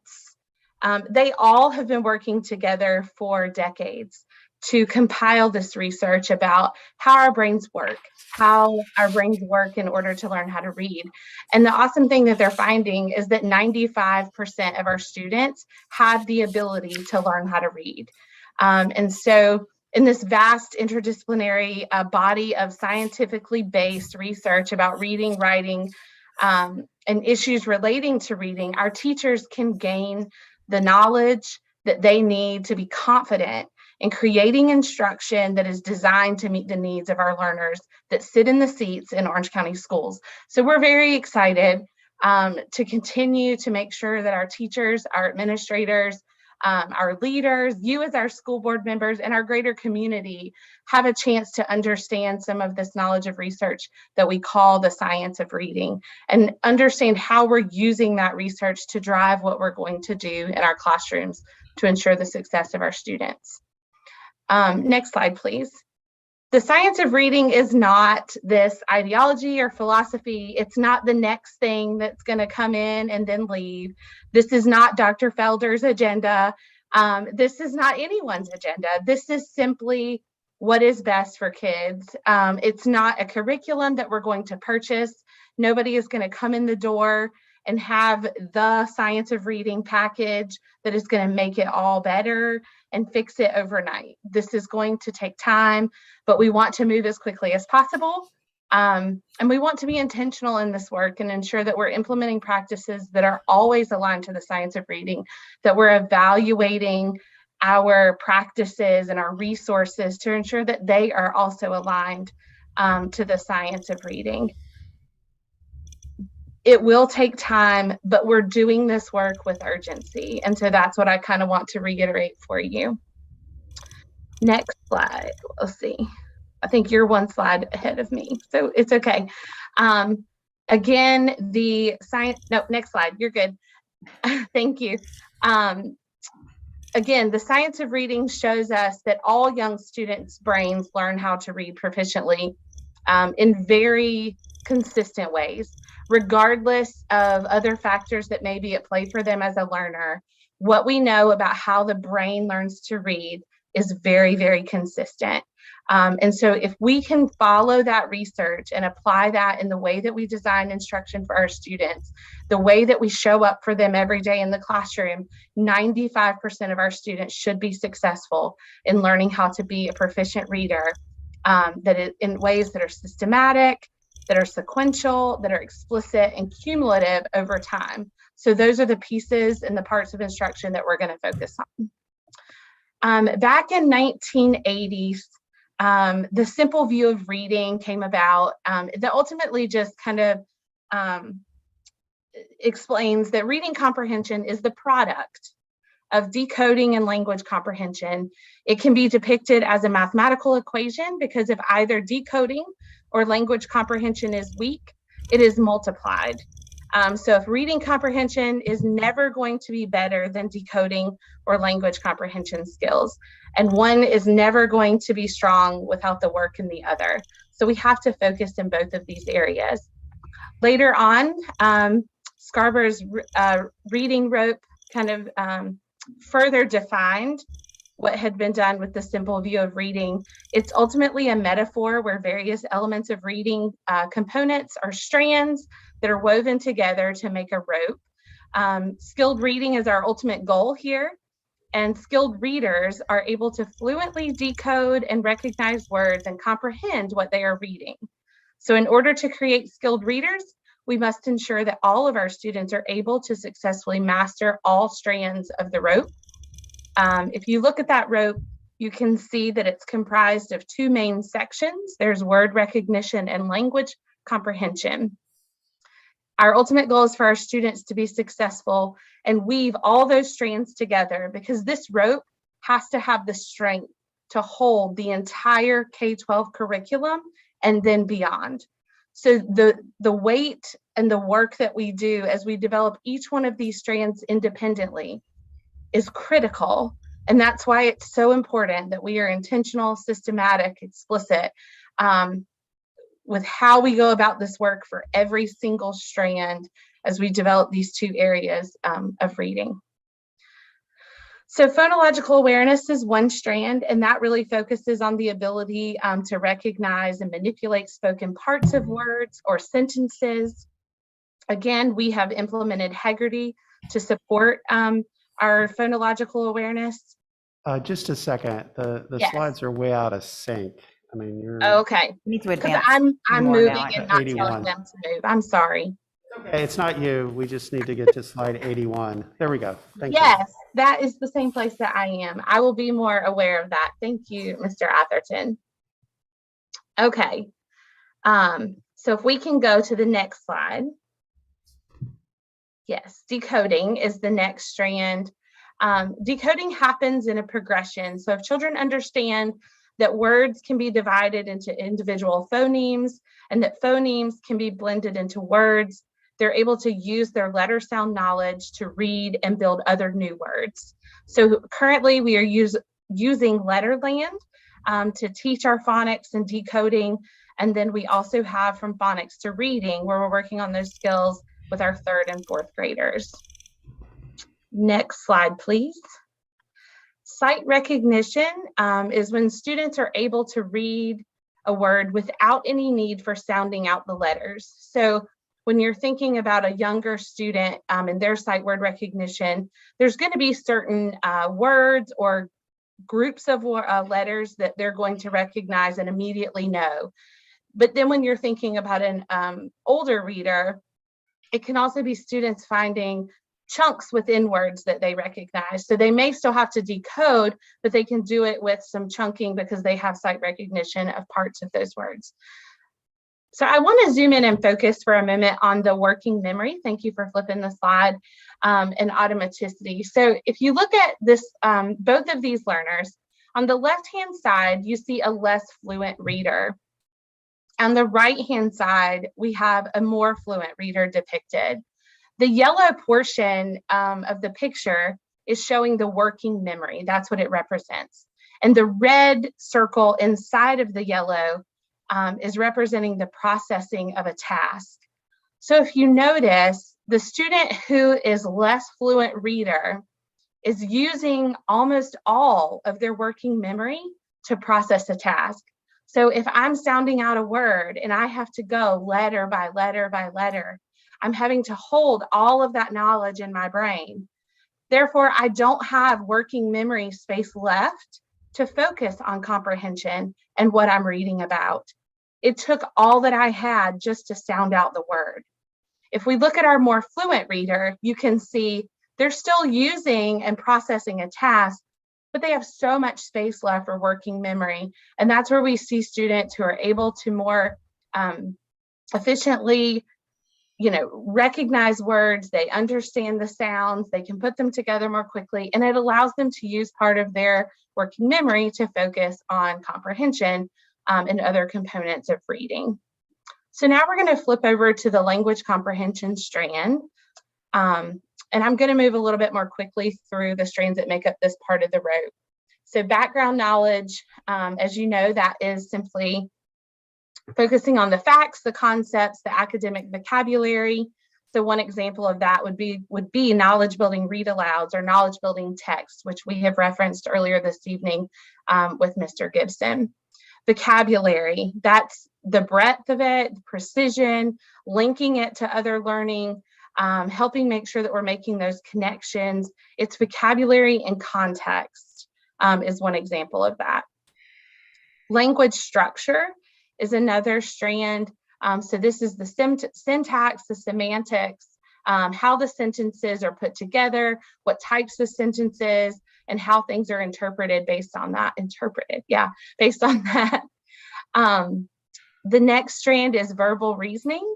So this is our inferencing, our metaphors. Anytime we have figurative language in text, we often think of poetry a lot when we're thinking about verbal reasoning. And then the last one is literacy knowledge.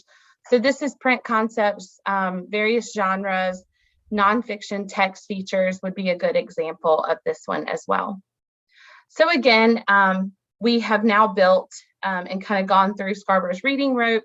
And as described, to be a skilled reader, it requires both the development of the language comprehension and the word recognition. You can't have one without the other. So on our journey here, in terms of science of reading in Orange County schools, I've kind of used this roadmap to kind of map out this really small section of our road, because this is a long road, but we're moving down it very, very quickly. So there are the components with phonics. So we have continued Letterland. We've already begun to implement some decodable text. We're expanding that work, which you're going to see later down the road. Phonemic awareness, we have implemented Heggerty. We have brought in Bridge the Gap as an intervention component to go with Heggerty that can be used in second grade and higher. And then language comprehension, we currently have the units of study. We have worked to have more knowledge building read alouds and need to continue to do more work in that area. And we've also implemented Think Circa with our secondary schools to focus on all of those skills through writing and that connection. So looking at phonics again, we have from phonics to reading and decodable text coming back into play. That's been kind of new this year. And then now we are getting close to our letters training kickoff. So we are super excited about that. And I'm going to talk about that more in just a couple minutes. But letters will be statewide. And we are in cohort 2 here in Orange County schools. At first, we were kind of disappointed. We wanted to be in cohort 1 because I really wanted our teachers to get this knowledge. It is going to be amazing.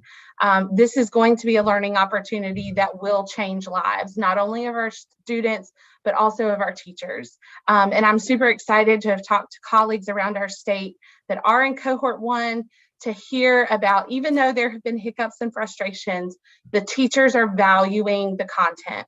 And that's really a good place to be. It's powerful, and I'm excited to see how that's going to go even better here in Orange County Schools. So I also want to be clear about the work that our teachers are going to put in into this. So LETRS is the equivalent of a grad school course. Our K-5 teachers are all required by the state and funded by the state to do this work. All EC resource teachers, all ESL teachers, and one of our instructional coaches per building were funded by the state. In addition to that, our pre-K teachers that are within Orange County Schools, as well as Head Start programs that live in our buildings are included. And then in the greater community, any classroom that is funded through NC Pre-K is also included and gets this training. And here in Orange County Schools, we have the opportunity to help support that work for the county boundaries. So Chapel Hill Carborough is just focusing on their school system. Here in Orange County Schools, we will be leading this work for our school system, as well as the greater community pre-Ks that qualify for participation. So we're excited about that opportunity to network with our community and build some community with those teachers who sometimes can feel very isolated. So for the, if you'll go back to that previous slide, I'm sorry, there's a lot of content on this slide. For the K-5 teachers, EC, ESL, and literacy coaches, they will be completing 8 units over the course of 2 years. Ultimately, they will do 2 units per semester. So for the rest of this school year, we kick off on January the 20th. That's our kickoff day and our first training day for our traditional schools. And they will complete unit 1, and then they will jump right into unit 2, and it will finish at the end of the school year. It finishes mid-June, and they won't jump into unit 3 until August, and they'll be done by December. And then next January will be to unit 5 and 6 in the spring semester, and we'll do 7 and 8 and conclude the course the following December, if that makes sense. So it's a 2-year commitment, 8 units. It comes out to about 168 hours of coursework for our teachers over that 2 years. But if you break that down, it's about 2 hours of additional work per week. When I say additional work, it means work that's directly connected to LETRS. However, please know that we are working with our principals and our literacy coaches to make sure that we are leveraging PLCs and staff meetings and other things within the building to try to trade out that time. So it won't always be 2 additional hours, but it'll be 2 hours of work devoted to LETRS, this devoted to science of reading, this devoted to increasing our knowledge base as educators to do better work for kids. So I'm excited about that. The course work also involves an online module. There's a synchronous session for every unit that they have to do that's a full day. Right now, while we are virtual, we're splitting that full day into 2 3-hour sessions. Because what we know is that just like our students, our teachers cannot engage in 6 straight hours of a Zoom meeting and us expect them to have gained all of the knowledge that we're putting out that day. And so while we are virtual, which is the case at least through this school year, the teachers will have 2 learning days, but it will be in 3-hour sessions. They are required to do a bit of reading each unit, and they also have to do a bridge to practice application in the classroom. It's not with every student. Most of the case studies with the bridge to practice are about 6 students that they'll be trying out some strategies with. are collecting data on that will drive some reflection for them as a teacher. They will complete a 90-minute pre-assessment prior to the beginning of letters. So all of our teachers are going to do that on January the 20th. And we have built time into their day, that work day for that. And there's a unit assessment as they go throughout each session for each unit. We want our teachers to get 80% proficiency. That's what Letters deems as certified in letters. And they'll get a certificate that says that. However, if teachers do not get 80% proficiency, they are not penalized. They're still allowed to go throughout the course on track. It doesn't prevent them from satisfying the requirements of the state. But just as we ask our teachers to monitor the data of their students, we want to monitor the data of our teachers so that we can support them. So for example, if we have a teacher, who's scoring 20 and 30% on all of the assessments, we know as leaders that we need to develop a way to support that teacher because we want them to get this content so that it can change instruction for our kids. So that's the only way that we will be using any of the assessment data here in Orange County schools. But we will be, like I said, leveraging PLCs to collaborate and do coursework. There's teacher choice. PLCs can create how they want to get at the bridge to practice work. And we will be leveraging our literacy coaches to support this very heavily, along with the principal. And we're excited to see how that's going to play out as well. Our coaches, I've had a couple of times to talk with them. I meet with them again later this week, and they were already so excited to be champions in this, and they're excited for how it's going to change the way that we look at things, the way that we consider resources to use, and ultimately what's happening in our classrooms for our kids. So I'm excited. They're excited. I think it's going to be a great experience. It is going to be a lot of work. For pre-K and the teachers that are doing that course, it's only 4 units over the course of 1 year. It's still a lot of learning for them. It really focuses on those early literacy skills. They have online coursework, synchronous sessions, required readings, and the bridge to practice, just like the larger letters course for K-5. It's about 37 hours of work for them as well. Next slide, please. The last group that will be required by the state to participate in a course are our administrators. And it's only one administrator per se, it's the principal. And they're being required to do 4 units. And it is not over the course of the whole year. It looks like they will actually be able to complete their course by June. So it's very quick pace. There's only 2 learning days. Those are already scheduled. And we're excited for our principals to get this content. It's more self-paced with online coursework. Like I said, there's 2 days of synchronous learning. There are some assignments that they have to do to try out strategies that are being suggested. Sometimes it's work around their leadership team, data analysis, resource analysis, and they'll have bridge to practice where they actually have to go into classrooms as well.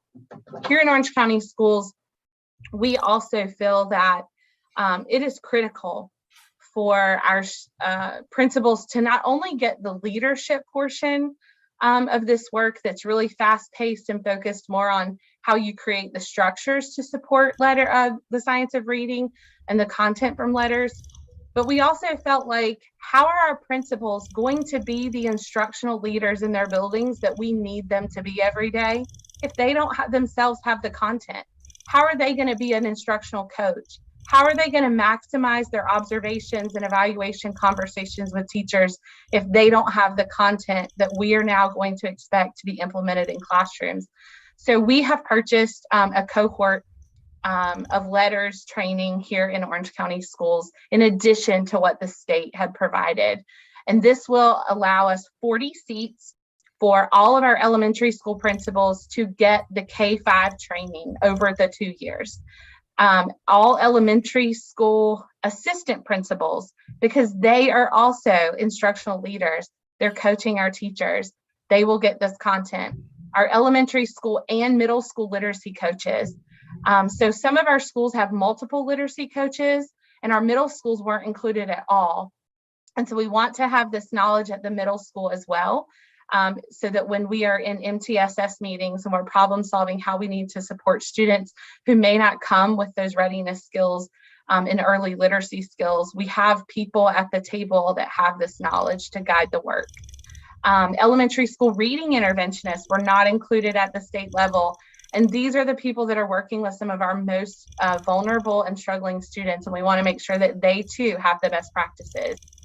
And then MTSS leaders and district staff like myself, I wasn't included from the state, as well as many of the members of our CNI team and our facilitators. So we're excited that the district and Dr. Felder has been so supportive in making sure that we had seats for everyone to get this knowledge, so that we can engage in this work as an organization. We can work together, we can learn together, we can struggle together, and support each other. So that's really exciting. And I know that was a ton of content about letters. Quickly, I wanted to update you as well on Think Circa. So just like we've been doing the letters and science of reading focus with our pre-K students through 5th grade, we've also been working to develop some literacy skills with our secondary schools. And so our 6th through 12th graders have been working on the Circa framework, which focuses on developing literacy and critical thinking skills through writing across the content. Our 6th through 8th graders have kind of jumped into this already, and our 9th through 12th graders will be jumping in with both feet as we roll into the new semester. So that is exciting work that's also happening. Here on the slide, there's the Circa daily routine is listed for you. There's some more professional development that's going to be coming up later this month to support our teachers with this. And we've also included a couple of examples of Circa slides that are accessible to our teachers. So that was a lot. So what questions or feedback do you have around science of reading, letters, and Think Circa? Thank you so much, Ms. Wilson. That was a lot, but I feel like I learned a lot, and I thought I knew some of it before, but there was a lot I didn't know. So I really appreciate it. I don't think I realized how much the letters training involved. We do need to keep our questions really brief because we have a number of action items we have to get to, and we have a time limit in this building. So board members with questions. Yes, Will. Just really quick, so the state is paying for the initial rollout. Is the intention that for new teachers that come online, that the district would be doing that training going forward? Or how is it sustained past the initial rollout, if you will? Yeah, that is a really good question that a lot of us have been asking the state. And we are still awaiting the final answers for what is the sustainability model. The Office of Early Learning at DPI assures me that there's a plan and that it will be at the state level, but I don't know the specifics of that yet or what the funding sources will be, but we will definitely keep you updated as we learn more too. Thank you. You're welcome. I just want to say too that getting additional staff trained at the district level and going through the certification gets trained certified trainers, right? Mm-hmm. So as new staff come on, we will be able to provide additional training and support so that we can onboard new staff and we don't have to necessarily always have to wait for the state. Good point, Dr. Dawson. I want to add to that just for clarity, that will take us 2.5 years to get someone trained. So we're going to have like an interim plan of sustainability, but we are working to make sure that we have some district trainers come out of this process. Okay, Bonnie? Yeah, so this is really fantastic, and Ms. Wilson, your enthusiasm is really overwhelming, so thank you for that. Thank you. How does it all, I always worry about, our teachers, our coaches are teaching classes now. We have lots of people out. We have people on quarantine. We have people on all these different spaces. How is that going to affect, and you said it's 168 class hours over 2 years, and I don't know how many other hours for the reading and the bridging and all of that that we're asking our already overwhelmed staff to do. So Yeah, we want to do this, and what can we do to give them the space to do this? Yes, so we definitely share that desire to create the space and support our teachers with having the bandwidth to really engage in this work. So when I said it's 2 hours a week, that includes the reading, the PLC work, the bridge to practice, and the online coursework. So all of that is together. And so I've met with principals to begin the conversation of how do we leverage the meetings that we already have with teachers? How are we building this work into our current PLC structures? Because this is going to be the focus, right? This is massive, but the return on this investment should also be massive. And so we really want to prioritize this work and definitely support our schools and be right there with them to make sure that we have a really solid plan, in my opinion, to roll out with, but we will continue to be very reflective and tuned in to what is the experience of our learners as we go throughout this course, and may need to make changes, and we're very well aware of that. And we're trying to streamline as much as possible. So when we're looking also at building capacity through our PLC training that's coming up, how do we connect that with the letters so it's fluid? And I think our teachers have also shown us that through COVID and all of this that's been going on, we've asked them to, hey, learn new curriculum such as Heggerty. And even though it was a new lift for them, they've also seen the benefits and how it's helping them. Even though they're learning something new, the ability for them to have more impact, and they've appreciated that, and they're looking for something like this because, again, as the audit showed, that they're not seeing the same level of value in some of the things that they're using, and they're asking us to give them the tools and the materials that will have the kind of impact that they want to make. So it is a trade-off, but I think our teachers are seeing the value in it. And I think this is also why one of the consent agenda items I hope we get to soon, that the district is trying to show our value of their time and their commitment to their professionalism. And so I hope that we get to talk about that a little bit. So just to throw a thought out is, for example, I noticed that our teachers are giving up their breaks to cover lunch, outdoor lunches, and for COVID.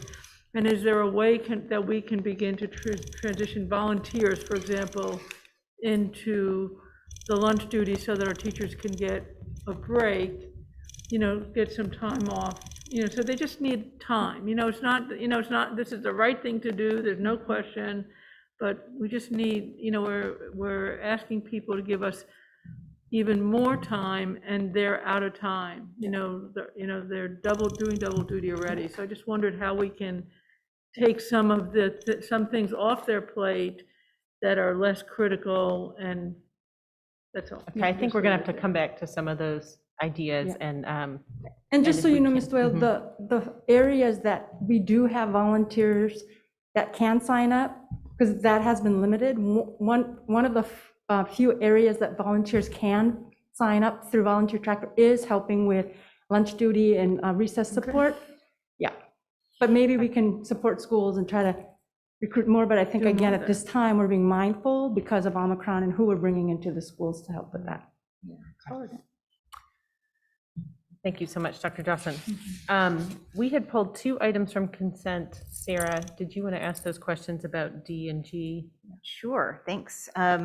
Okay, so the 2 items from consent, one of them relates to letters training. It's the compensation for staff. My question, I'm very supportive of adding additional compensation for staff for the letters training, but I don't know what is the total cost of that and where is the funding coming from? So it says, the stipends, this will offset the district around $275K from local funds. I don't quite understand where the money is coming from or what the total was. Okay. So I just wanted to clarify that. Yeah, and I do want to differentiate that, like Ms. Wilson was explaining, The state is providing some compensation for state-funded positions, and that's $165 per unit.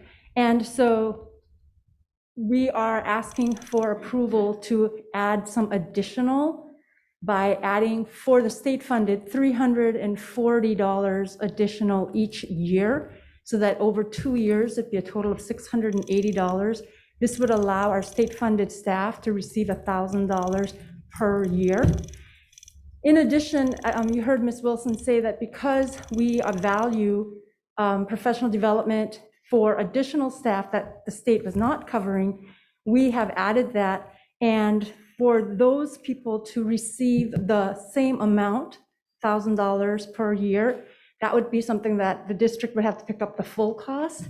And so we're rounding up, and rounding up high on about $275,000 to cover all of this. And so per year, it would be about $173,500 for year one, and the same for year two. And what we're looking at, and we should be able to cover with lapsed salaries for both years. And are we just, there are other things we've used lapsed salaries for, like, are we absolutely convinced that we can cover? I just want to make sure. And I just conferred with, because I know Ms. Rath would have been more than happy to be here to give more detail, but I did confer with her this afternoon just to make sure that we would be able to cover this, and she did confirm that we would be able to cover with lapsed salaries. Okay, thank you so much. So that's 173 each year? 137.5, and that's, again, please, 130. it's rounding up. Yeah. And it's a ballpark figure. It's 137.5 each year. Yeah. Okay. 137.5. 137,500. Yeah.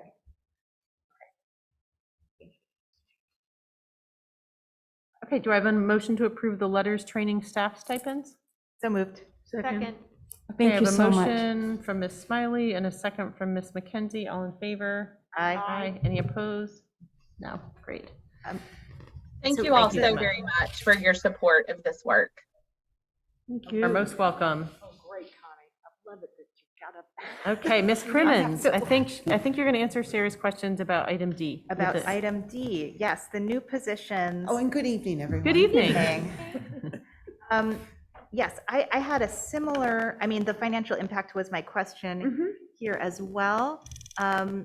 Yeah. It was says- 65,000 pre-K teacher and 35,000 teacher assistant. Yes, it said the need for additional services became apparent during the first part of the year, and the additional dollars will offset some of the requested salary. So I understand that there's some additional dollars, and it'll be partially covered. I was, again, just hoping to understand what do you expect to be the total cost? Yep.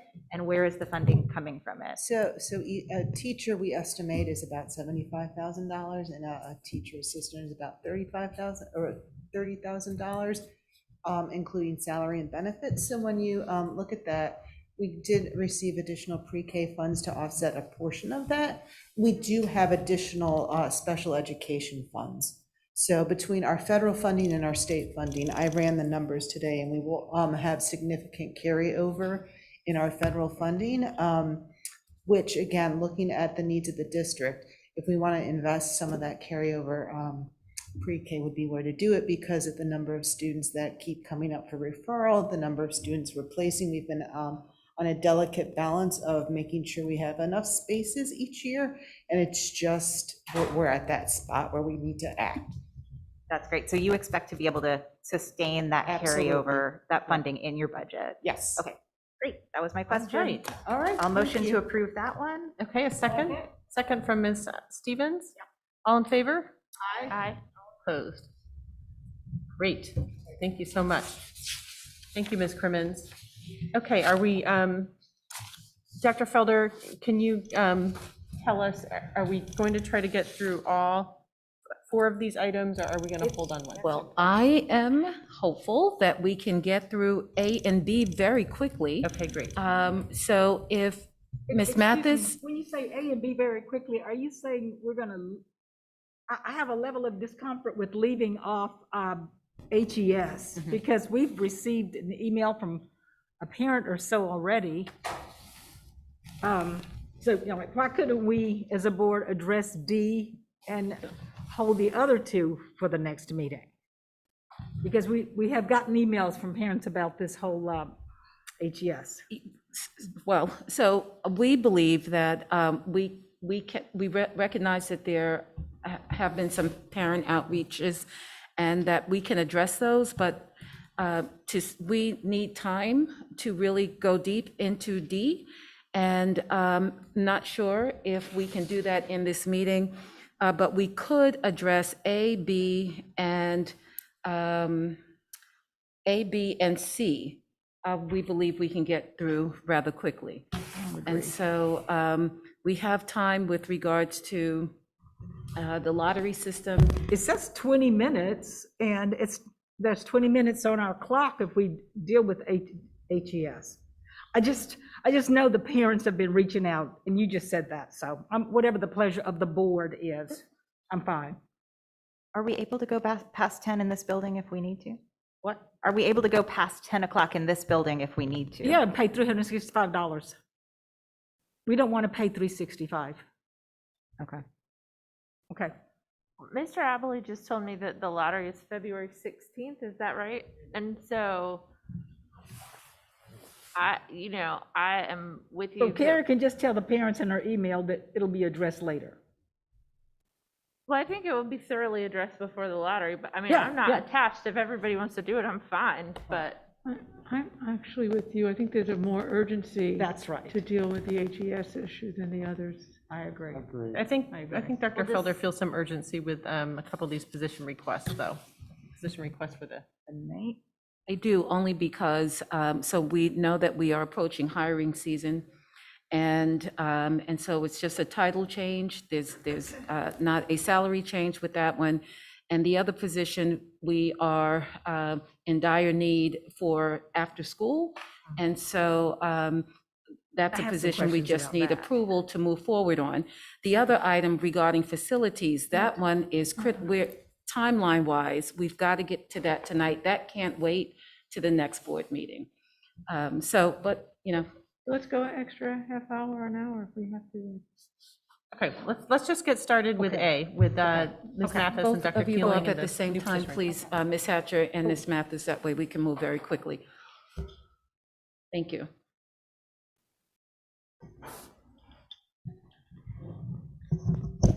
You may begin.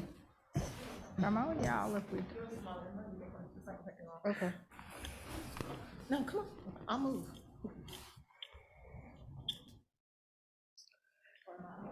Good evening, Ms. Mathis. Good evening.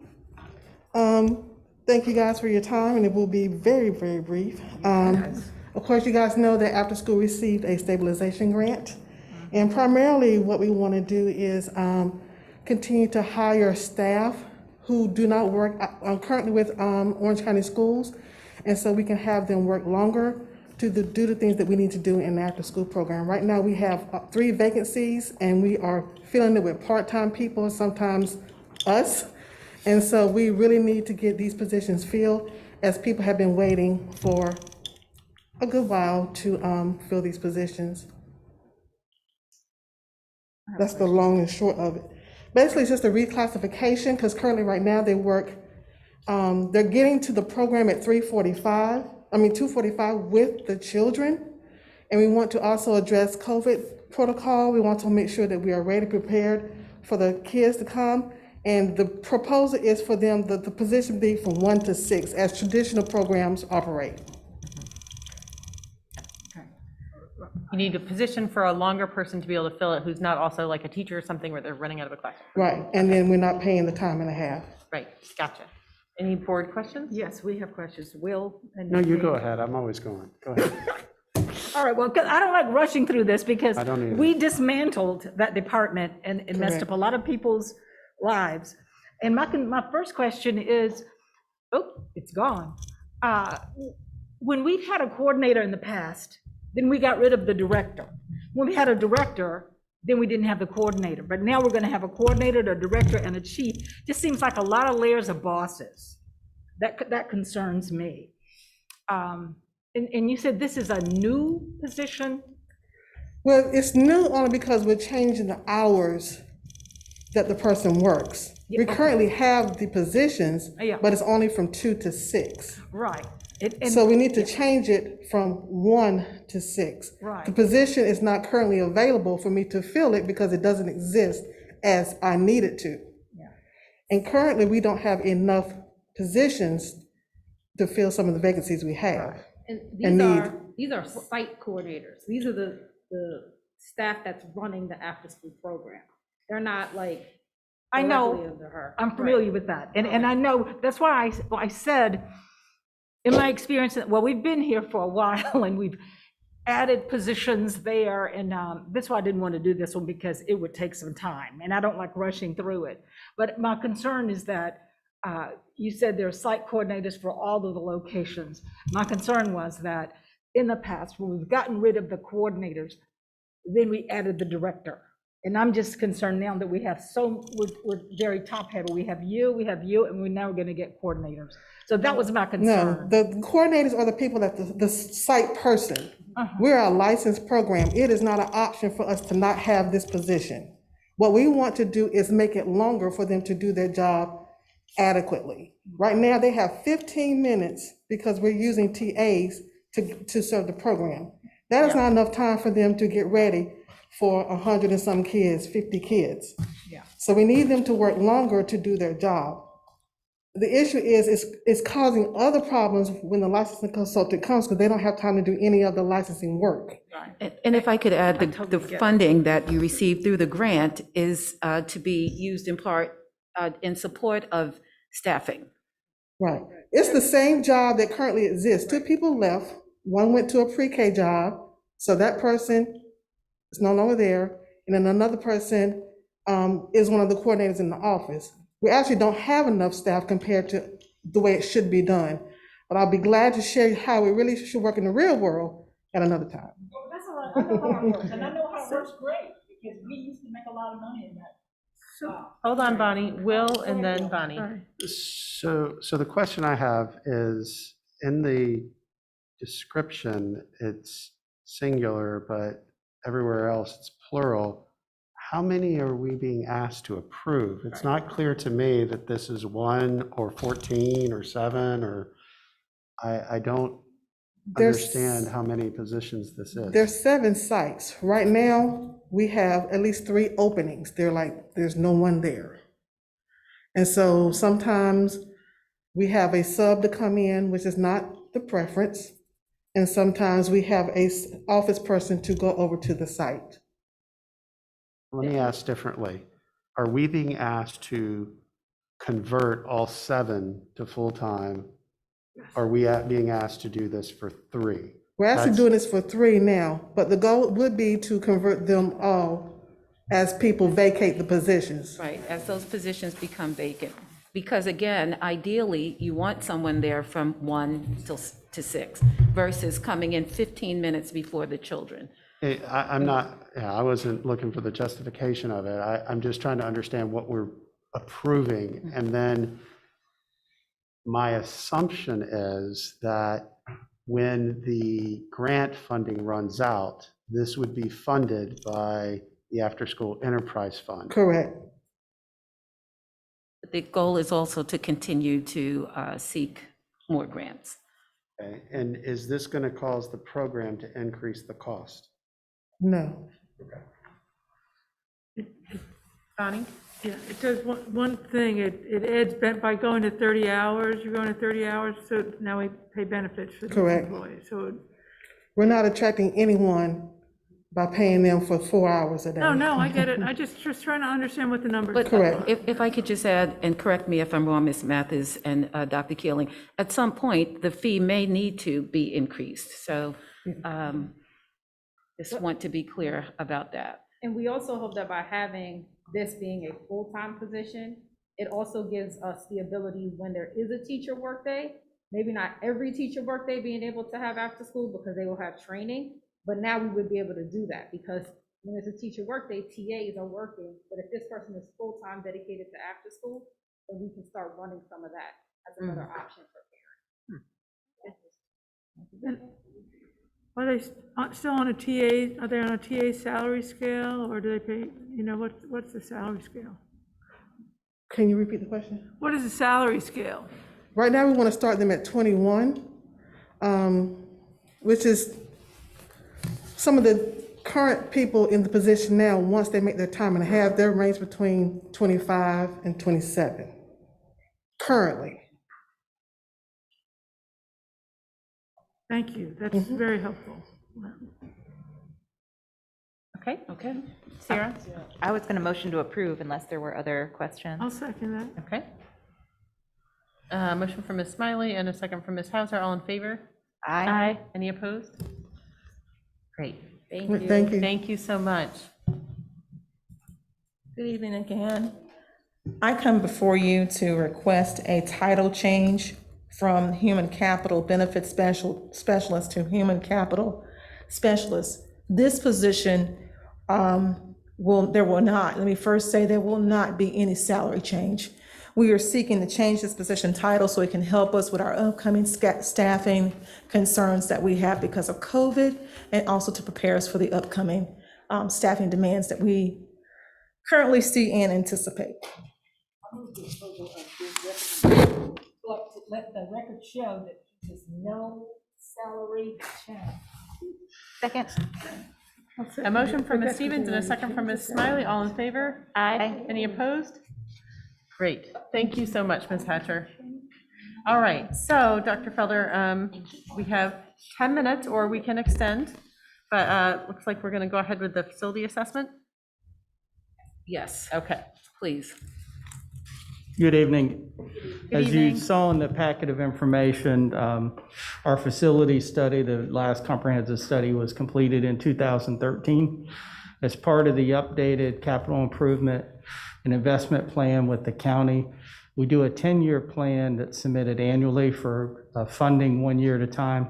However, we try to plan projects out short-term up to 5 years, long-term years 6 through 10. The county has now asked that rather than just projecting those projects years 6 through 10, we get more detailed in the projects and the long-range needs. And so part of our assessment is our data sources with our comprehensive facility plans are really outdated. As we specified in the abstract materials, what we'd like to do is put a request for proposal out and have a new facility comprehensive assessment completed. The timing for this is great because it will allow us to update our capital investment plan. It'll allow us to provide additional information to the task force that's at the county level, which some of you serve on. And it will prepare us, should there be a bond issued in the county over the next couple of years, we would have an updated assessment to be able to identify those projects as well. Okay. Questions, Ms. Hauser? Yeah, this one throws me. I was surprised to see this at all on the agenda, because for me, when I think of the urgency in our capital planning, it's to get those 5 HVAC projects that are from the 2014 plan at least planned and ready to go, because we don't even have dates to get those done. So I'd love to see, so that would be my first priority. My second priority, we've talked about this in the retreat and some other times, is to get, and it ties into the strategic plan, and that's to get a maintenance process going that's, we're turning around stuff a little bit faster and more effectively. And then once we have those projects resourced and planned, I'd be a lot more comfortable taking this on, but I don't know how we could take this on ahead of those. And just to add, it would also help, and this is true in the Capital Needs Task Force, is we're trying to find some new ways to do things that are better. So I'd rather not jump the gun on this with another facilities plan that's going to take 10 years to fund and get done. So just, I'm not sure why this is, I'd be happy to wait a couple of months and get those other things done. Want to respond to that, Mr. Abley? Yeah, just as we discussed in the task force, in order to project and identify the projects beyond those currently on the table, we are going to have updated facility assessments of our buildings so that we can prioritize, this board can prioritize the needs, because right now you have an inventory of buildings that far exceed your funding sources. And you'll need to make decisions based on which projects are or are not being funded for priorities. And it's hard to do that with data that's 10 years old at this point in time. Also, the cost that we're trying to utilize from those assessments is quite outdated. In fact, costs have gone up about 30% this year alone. I don't think this is going to detract or take away from the project plan and the other work that needs to be done. What we'll do is we'll post a request for proposal. We'll go through that selection process, bring that contract back to the board for approval, and they can go off and do that work while we're still doing the other comprehensive projects that we've already discussed. I don't see this work detracting us, but if we don't get them started, we're not going to be able to make our deadlines even next year for what our capital needs are going to be in the new process and format that the county expects. As was discussed in the task force, Chapel Hill has already updated their assessments because we worked on that when I was in Chapel Hill, but we have not updated and done any feasibility studies or updated our assessments in a long time. Any other board members with questions? Will?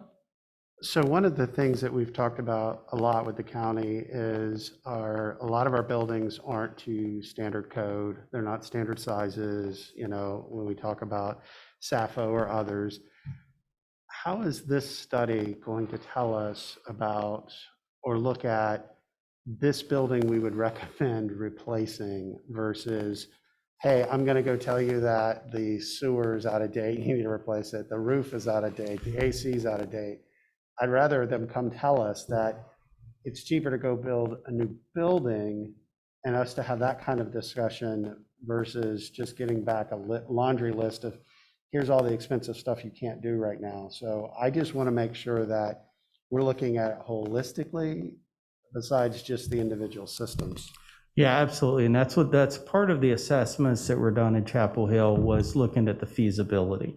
Because you have to make decisions about how much money you're going to spend renovating buildings when you go to prioritize those, which buildings possibly need to be just new schools that are brought online at some point in time, and the cost of those renovations based on the needs within the schools. And the other thing they look at is the length of time that it would take with those building needs. For instance, you're looking at the short term within the 5 years for the major system and components that are identified, but then you have to also look at the compounding of that by delaying these projects over time. And at what point is it more feasible to do new construction or expand buildings or renovate buildings? Because that's the other element is the renovation. The other component of this is tying back to our student assignment plan and looking at our capacity and our needs as well, which is another comprehensive assessment that we'll be completing. But they will bring back, this is what it would cost to build new versus here. Yeah, that feasibility needs to be part of this assessment.